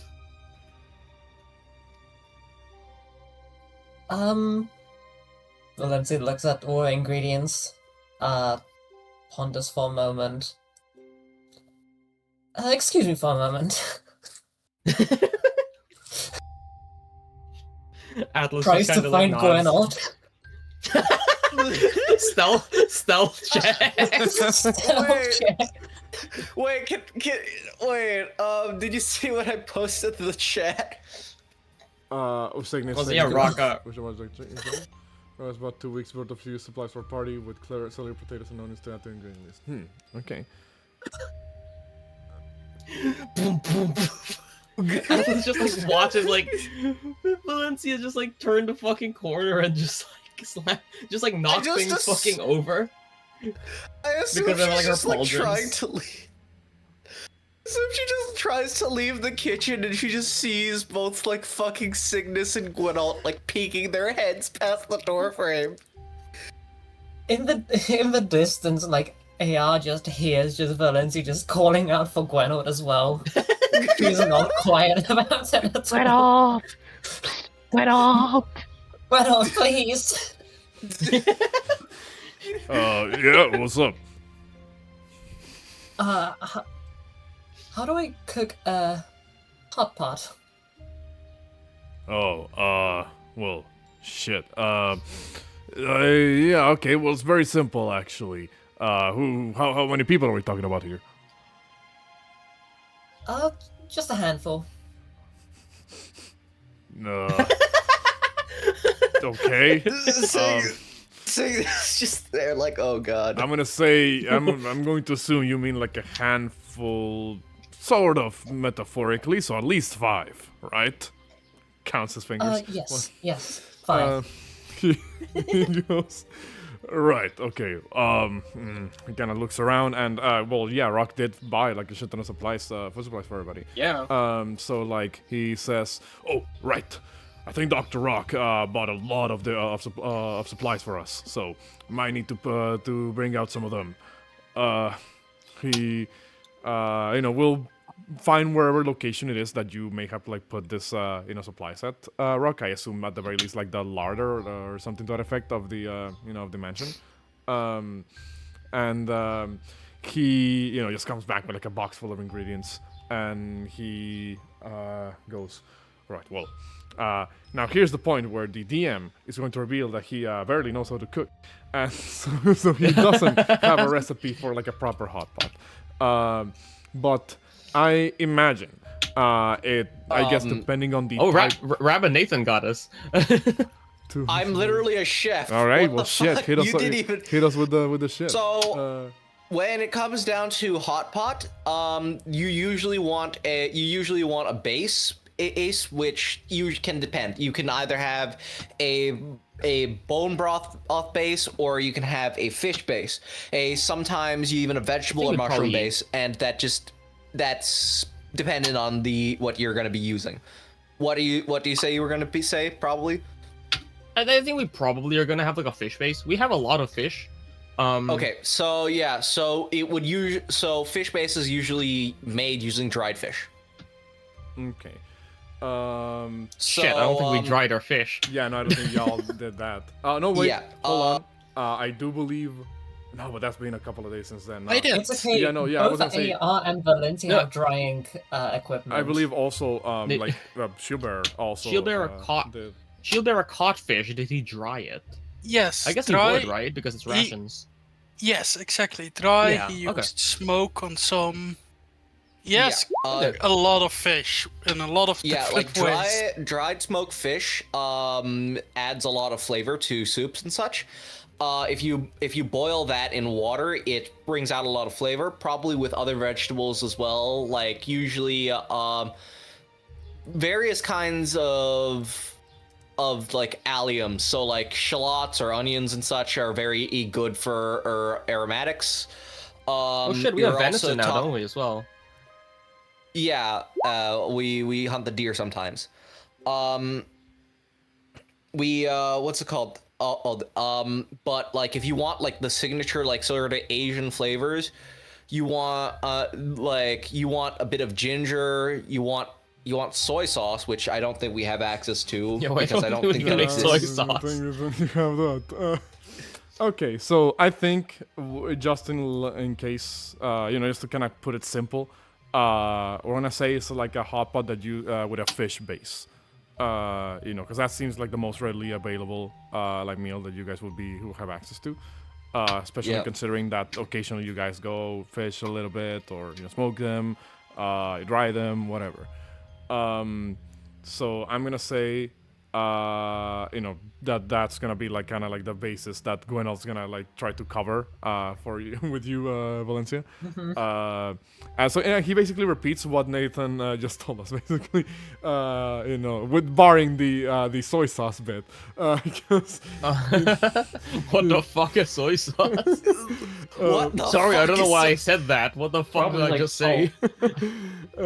I just imagine what's it called? I just imagine like AR is like, wait, I have a thing, pulls out soy sauce. I imagine Valencia with just replies with like the most confident, like, yes, okay, I understand. And like, unless Guano has something else to add, she'll like run back with all the ingredients. We're gonna Back say to the kitchen. he goes like through all of the ingredients as if he's memorized this like a million times, right? Like he begins to list. All right, so we start with this, we add this, blah, blah, blah, blah, and like kind of tells you like the process, and just kind of says it like from the heart basically. And then if he realizes that you're not following along, he kind of goes, okay, hold on. He kind of pulls out. You see as he reaches into his backpack and pulls out a sort of like piece, a sort of cloth that looks very similar to the one that he usually uses, like on his head, the one that you see on his character. And pulls this one out and says, "All right, this is a little bit of a cheat sheet, but I think we may just be able to get away with this." And he shows you like one of the sides of the cloth, and it has suit on, and ingredient list and like preparation instructions for like a handful of meals. It would probably be like diagrams, wouldn't it? No, like diagrams basically, just like very quick like cheat sheet of how to prepare like basic meals. Well, basic quotations. It does have somewhere in there a very summarized version of what he told you, to do hot pot. I like the idea that like if because Gwenold might not particularly know how to like write, so it is all like diagrams and stuff, which is way more useful technically. But like Valencia might not be able to identify some of the fucking foods on it. And he says, "What is this?" And it's just like it's just ginger, but it's just like, but like nobody knows, but like everybody hears like, "What the fuck is that?" Nobody's else has seen ginger in their fucking life except for this bastard. Kind of passes this over to you and says, I used to wear this one a lot when I was still learning. Helped me a lot back in the day." Thank you, Gwenold. I owe you my life. I mean, I don't know if that's I don't know if it's that big of a deal, but if it, I'm glad that you're starting to. Do you want to learn? How to cook. That's actually pretty good, right? This is Yes, of course. Just become a you comedy need my skit. help there, or because I don't know. I am pretty good, as you know, at this. I wish to try myself. I'll let you know how it goes. Yeah, of course. Looking forward to it.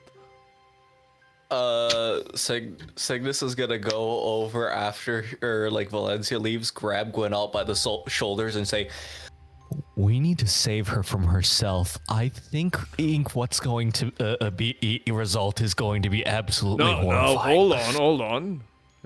With that attitude, we're not gonna help her at all. We need to believe in her, right? We need to believe that she's gonna be able to pull this off.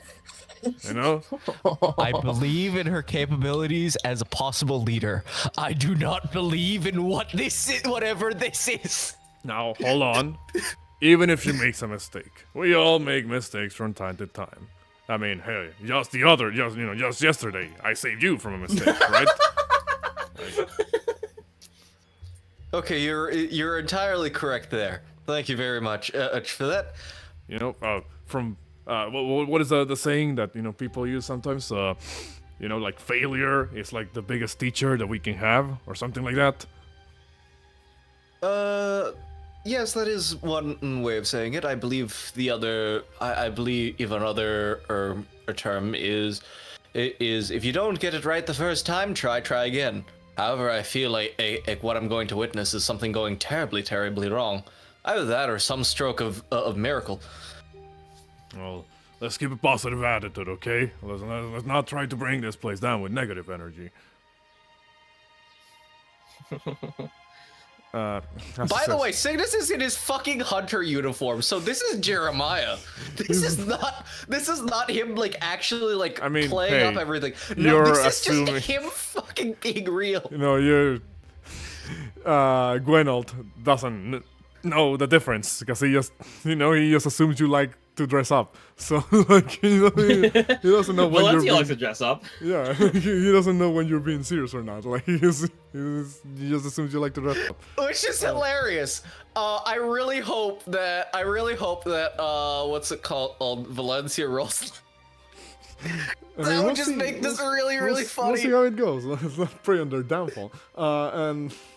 Yeah, like what's it called? I will say Fern is also around here because he just kind of, he kind of has to be.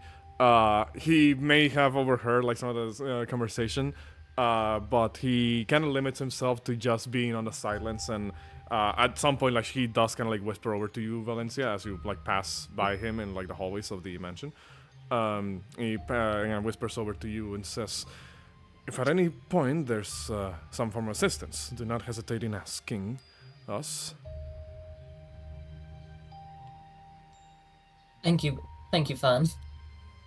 He nods, and he does something that he usually doesn't do, Valencia. He pats you on the shoulder, like.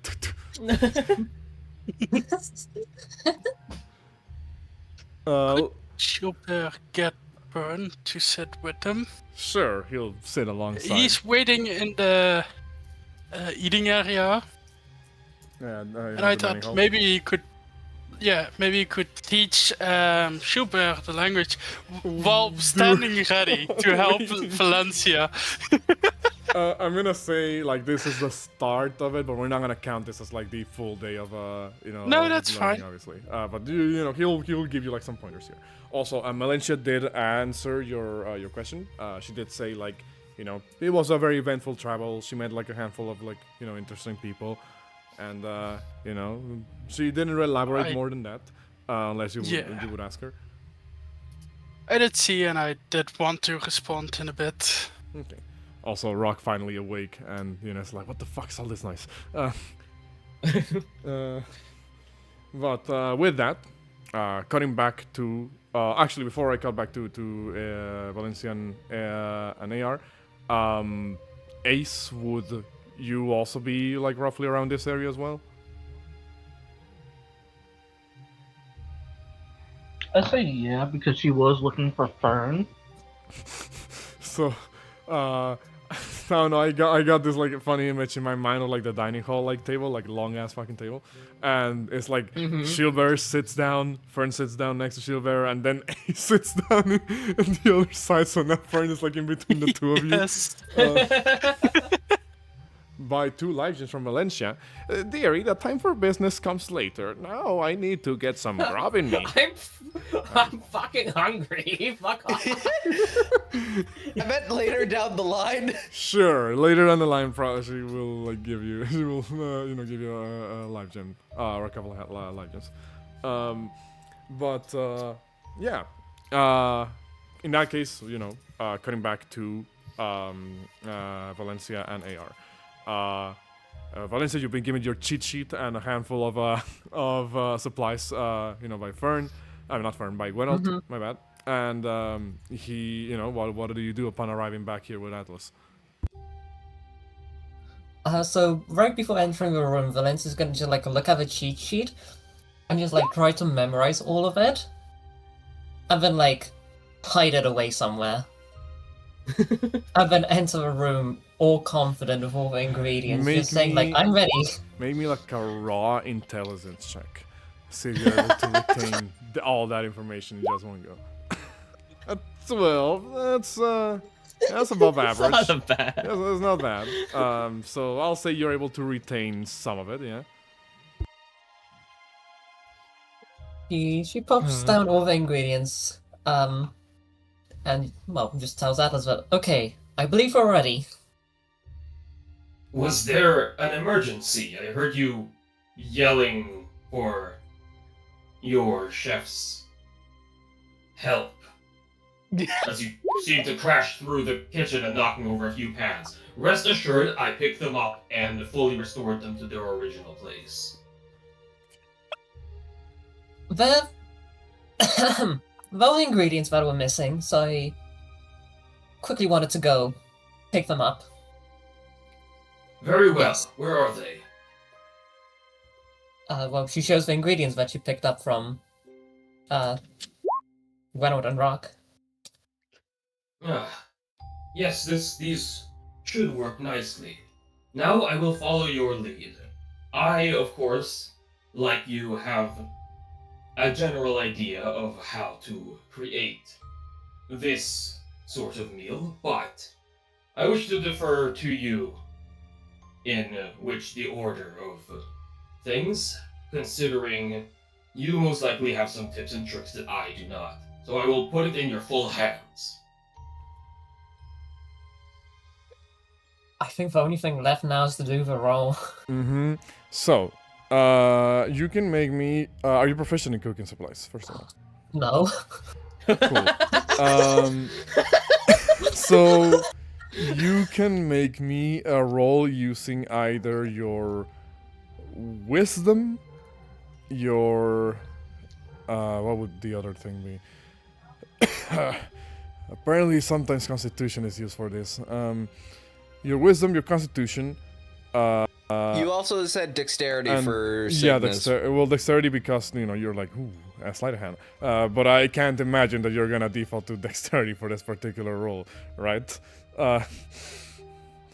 Constitution is my highest one. So wisdom, Constitution. Okay, so Constitution, and we'll have, because you rolled a 12 on the just like memorizing the information bit.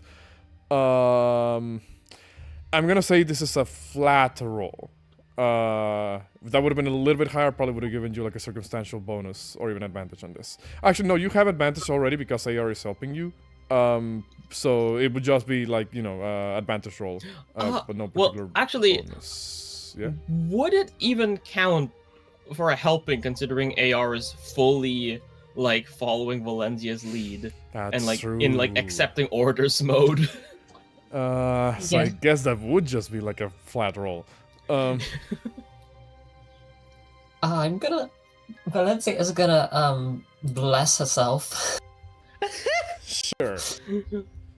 Atlas like looks over and kind of like confusion as she basically like hypes herself up.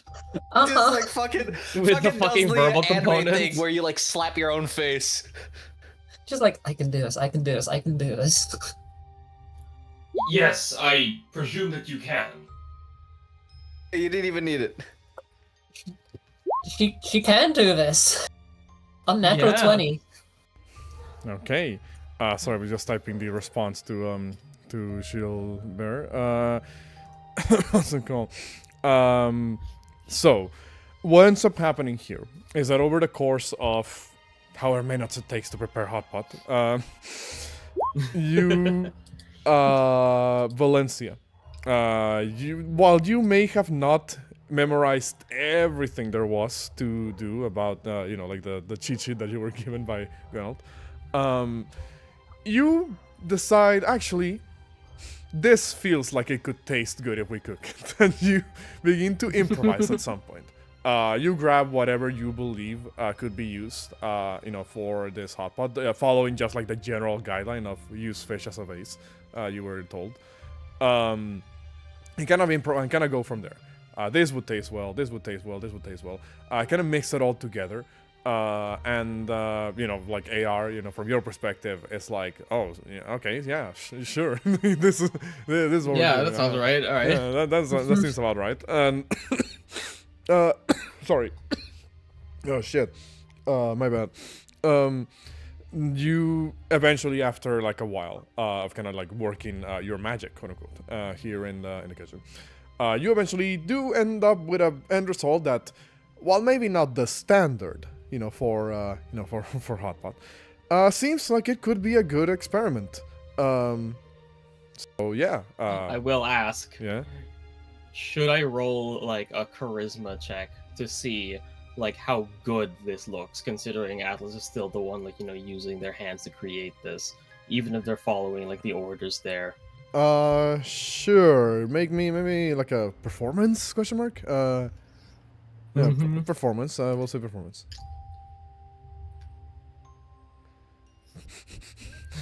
So it looks pretty okay. Yeah. It's both edible and were very well presented. I think that's the end result we can gather here because of the rolls. So with this, you would be able to present it to the rest of the table. As well, actually, would Atlas and Valencia have like a comment, I guess, to each other before they do so? Yeah, so Atlas is going to look down at the hotbar and say I have to say that this is certainly an unorthodox product. However, that is exactly what I expected from the Lady Knight. Well, right, of course, thank you. I, cooked it myself. With you. And... Yes, that is Okay, let's present what this. we just did.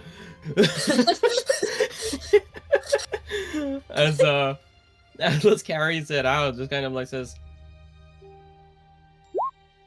Everyone, presenting the dish as guided by the wise words of Our Lady Knight, Valencia Draco de Lille, made by the hands of the Glamoth Iron Cavalry, AR296158. I present to all of you soup. Ace is gonna make an insight check because she feels like, yeah, no. Did Gordo have something to do with this? 'Cause Ace don't believe to be fair, Miss High and Mighty is a cook. See, I think if she's inciting Atlas, she will not be able to get an answer because Atlas is convinced that this is No. report. She's trying But to read if she is- Valencia's face. Yeah, like, as I was gonna say, if you do an insight on Valencia, I don't think you can fail that one. As I feel Or you I'm might disadvantaged be able for to. this. I'll give myself disadvantage. Sure.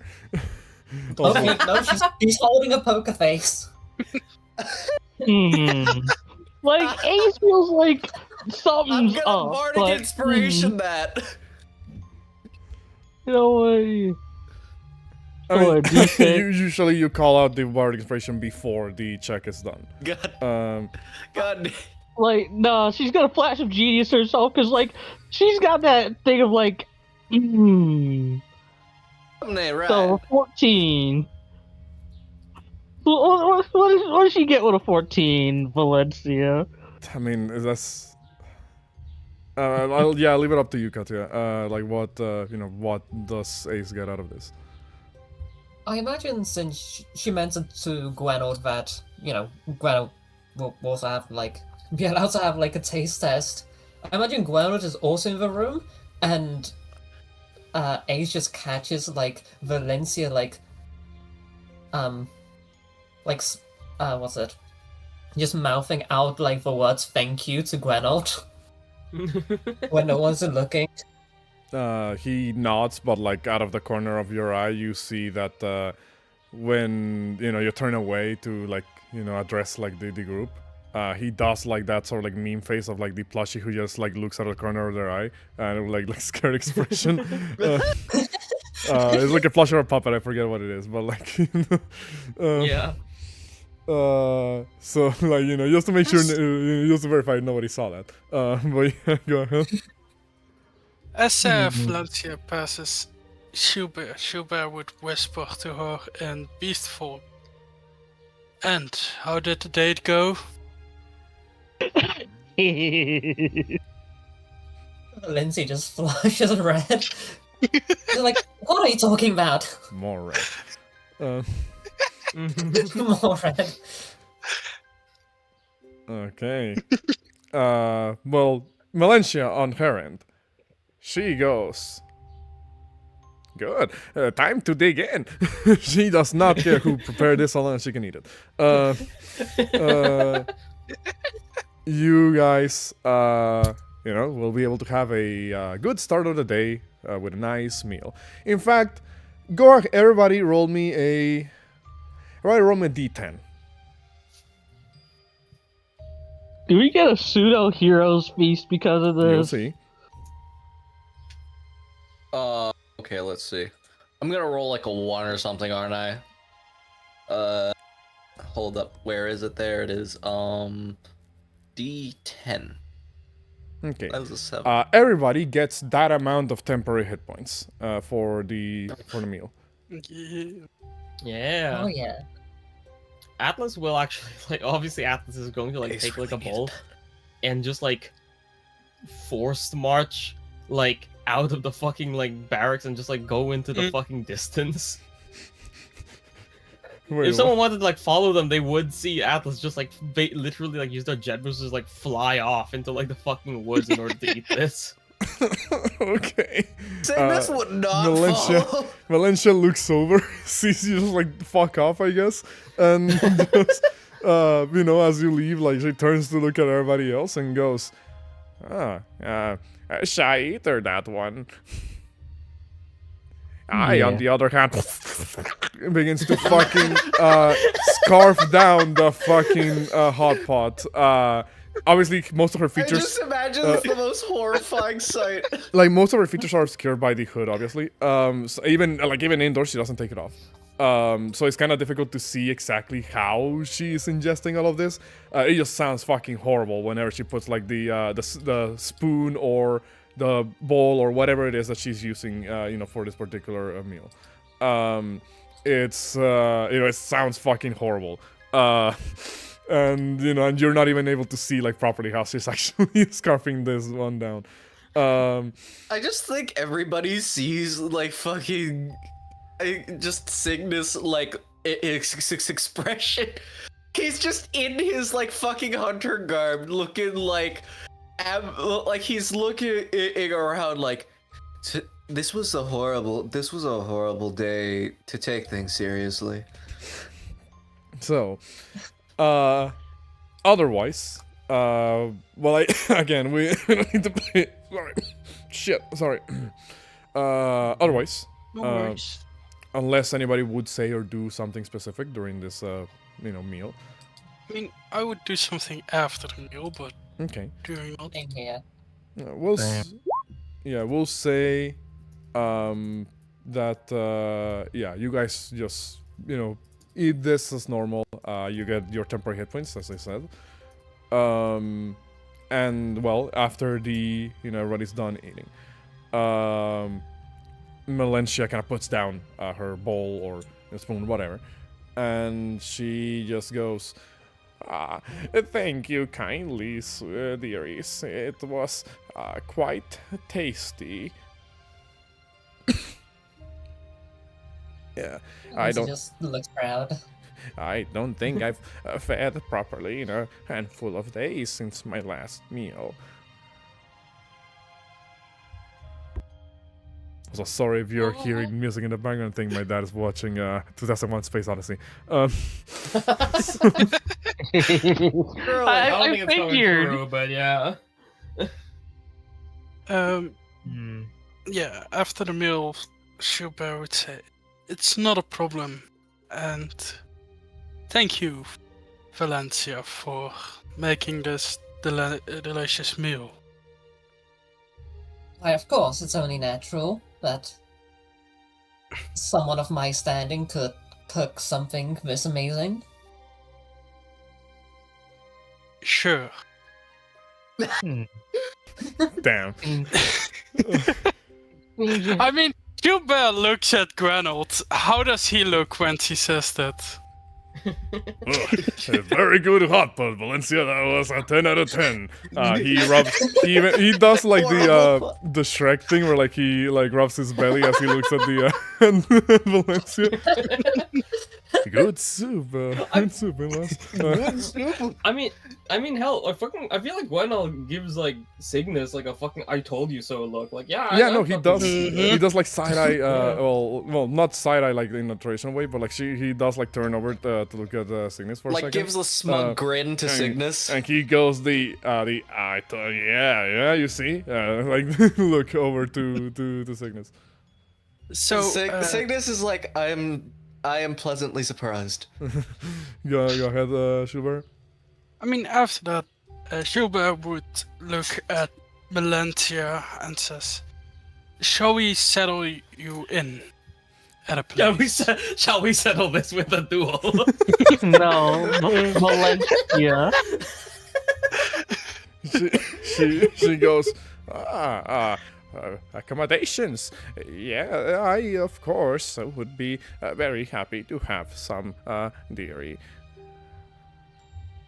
Ace would kind of. Oh, go ahead. No, go ahead.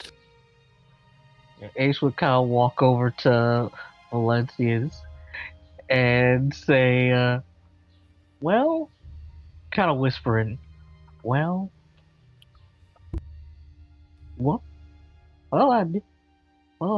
one thing my mom used to say, wait till a feller's heart is through their stomach. How'd the little cooking session go with your knight in shining armor? I feel like that fucking saying when Valencia hears the like through the stomach, like just like that. I feel like that saying sounds fucking disgusting to her.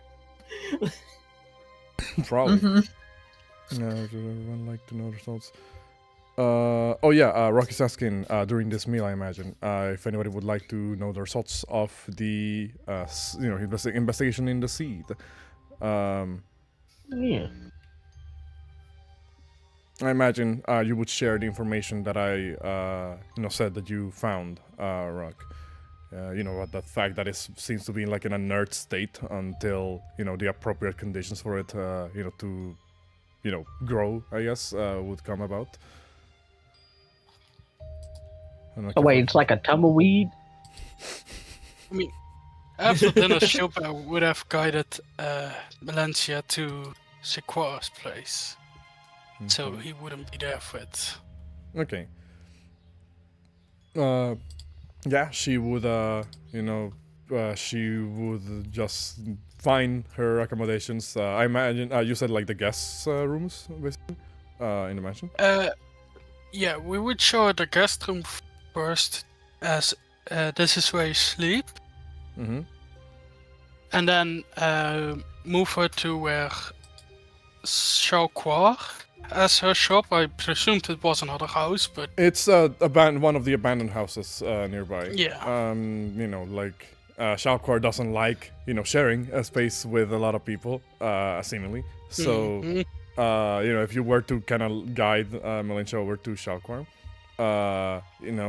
Shalquar is just kind of like laying on top of one of like the wooden beams on the building, looks down at you, kind of narrows her eyes a little bit, and then sees the old lady, sees Melincha, and Melincha is like, "Oh, a dear sweet kitty, over here, little one." She kind of extends her arms and long ass like nails. Shalquar looks over, does like the cat like you see a Shalquar just kind of jumps from one beam to the other and moves to like one of the far corners of the room. She'll yes. And Shalquar speak out saying, "Shalquar, could I ask you of something?" You just hear meow from Shalquar, and Melincha looks over at you and says, "Oh dearie, cats don't speak."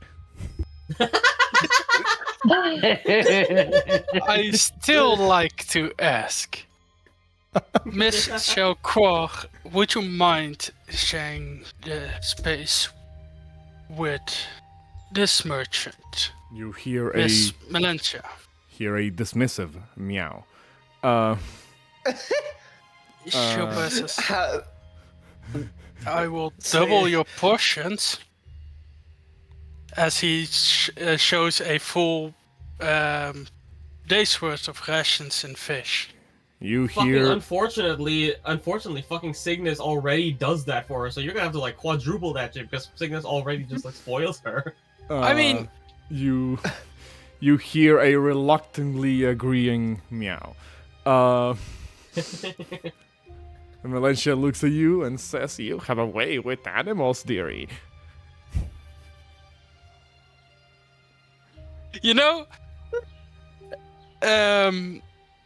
Shilpa is a bit taken aback by this.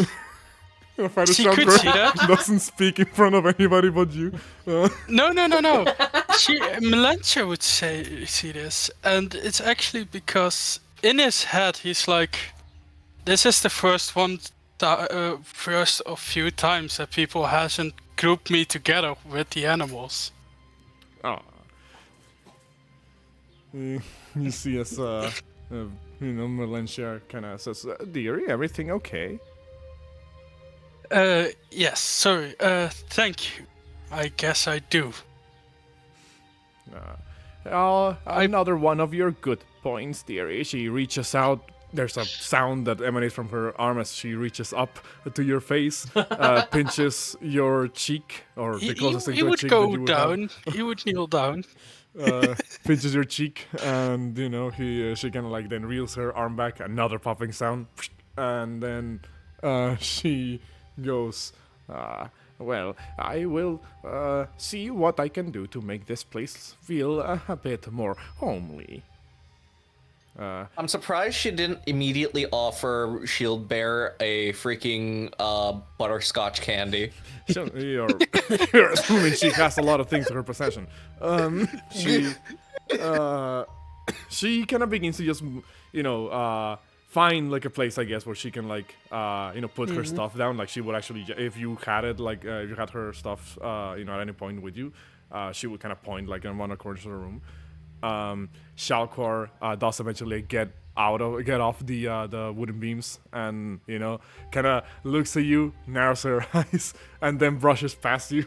She exits the building for a couple of seconds, and Melantia turns and says, "Oh, don't worry, sweetie. I like cats a lot. She'll come around to me, I think." This is just going to... Hold on, Nathan. Go ahead. Go ahead. Silver. Just remember that she is smarter than most cats. If you say so, dearie. So please consult her when you try to change the place. Dearie, if I start talking to animals, people will think I'm crazy. Would you do it for me? Oh, when you put it like that, dearie.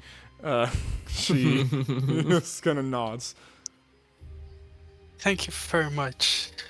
Also, are you already open for business, or should I come back and your later friends, this day? always, of course. Now, if there's a way that I can get a more established business going, I would certainly be down, very much up for it. I'd be down with the sickness. Scourgeborn points towards the Pharaoh's Lockstone and the Mystery Key. Oh, And caught your eye, did they not? yes, they seem curious, and I'm interested to it. Then, they're yours, sweetie, for a price, obviously. I'll tell you what, because I like you and your team, I'll toss in a little bit of a discount for those.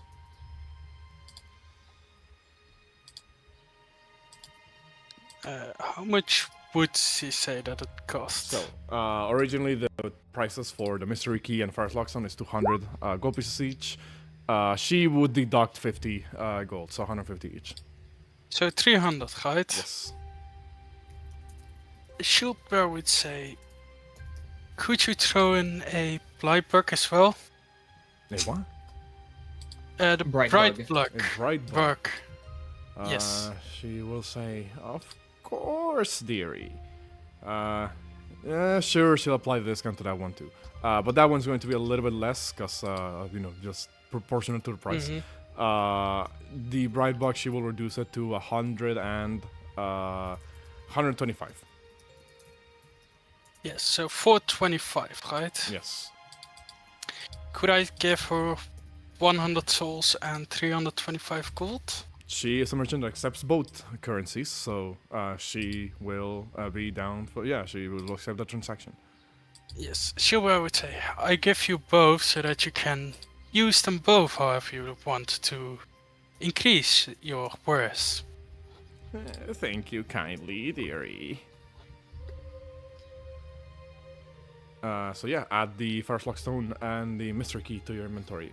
As I said before, the First Lock Stone is a Deus Ex Machina. And whenever you enter an area, you can ask me if you can find a First Lock Stone mechanism. I'll tell you yes or no, and it'll do something different depending on the area that you're in. Do I need to keep asking that? Because I will ask it every single area I will if you give say you yes. a hint as to where you could ask those, so that you don't ask me every fucking time you walk into a room. So Smart. So yeah, the mystery key. You don't know what the fuck that opens yet. You And a know, bright plug. and the bright bug, Don't forget which to take that off. You eat it, and you get the bonus to damage and damage reduction. So I did read it indeed. I need more tanky items. okay. In that case, I will note we are a bit past our end time actually here, like 60 minutes past actually. What say we put a pin on things here, unless you guys want to, like, you know, really want to get something out of the way. Yeah, nothing really. Oh yeah. Did you already subtract the what's it called? The healing stones from Melentia, life gems from Melentia's. Want to buy two? Yeah, the 2 life gems. The uncommon ones are the only ones left. Yep. Shit, sorry. She will, again, she's tossing the discount because she likes you guys, so 250 each instead of 300 each. Okay, so that leaves me with 195. Okay. Yeah, and you know what? I'll also get a bright bug, 1, if they aren't all bought out. There's 2 left after she'll bear's purchase, so you would be able to buy 1. Yep. All right, so now there's 2 of these. 1 of these left, rather. There we go. I'm just updating the stock here in the handout. But yeah, with that, I think we will be having to call an end to our session here for today. As you guys are, a brand new, different day. Had your hearty meal in the morning, created by, obviously, there's no doubt in everyone's mind that it was created or directed by the hand of Valencia, obviously. And we'll see if you guys, what you guys are up to next time we come back. It sounds like you guys are, I don't know, maybe leaning towards investigating the Tower of Flame a bit, unless that Yes. Dragon Rider was a bit too scary. Personally, I really want to jump in there, but it depends on the rest of the party. Same. Okay, well, More chance to fight Drangleic army. well, hopefully you're able to catch. Hopefully you're able to catch that person still there, because they just arrived like that day in the place. So hey, Free Wyvern. so we'll see how that You can goes. finally be a Dragon Rider. Wyvern hot pot. Yes. All right. In that case, obviously, Rock is also asking stuff in the chat, so you guys can get to answering that whenever you guys can. But with that, now turning to our audience. Thank you guys for watching. Thank you guys for following along the campaign. Again, we just kind of are a group of people that share the things we like with hopefully other people who like them too. And hopefully this has been entertaining for anybody who's been listening or watching along. Once again, shout outs to the usual, shout out to the artists that provide like the art and the maps. Shout out to Sound Phenomenon for letting us use most of their soundtrack for the campaign. And shout outs to our moderator in the chat, if she's still here. And shout outs to our players as well, for being wonderful, wonderful players. And of course, shout outs to our viewers for being awesome. I thought you were gonna say, of course, shout out to me. I mean, I wanted to say it. Shout out to the DM for being awesome. Thank and you guys. for giving us this great campaign. Hey, thank you guys. But yeah, in that case, with all of this said and done, We will see you all again in the next session of Dark Souls Dirge of Drangleic. Goodbye, everybody. Till next time. See you all next time. Later. Bye. Later. Bye bye. Bye, y'all. Wow.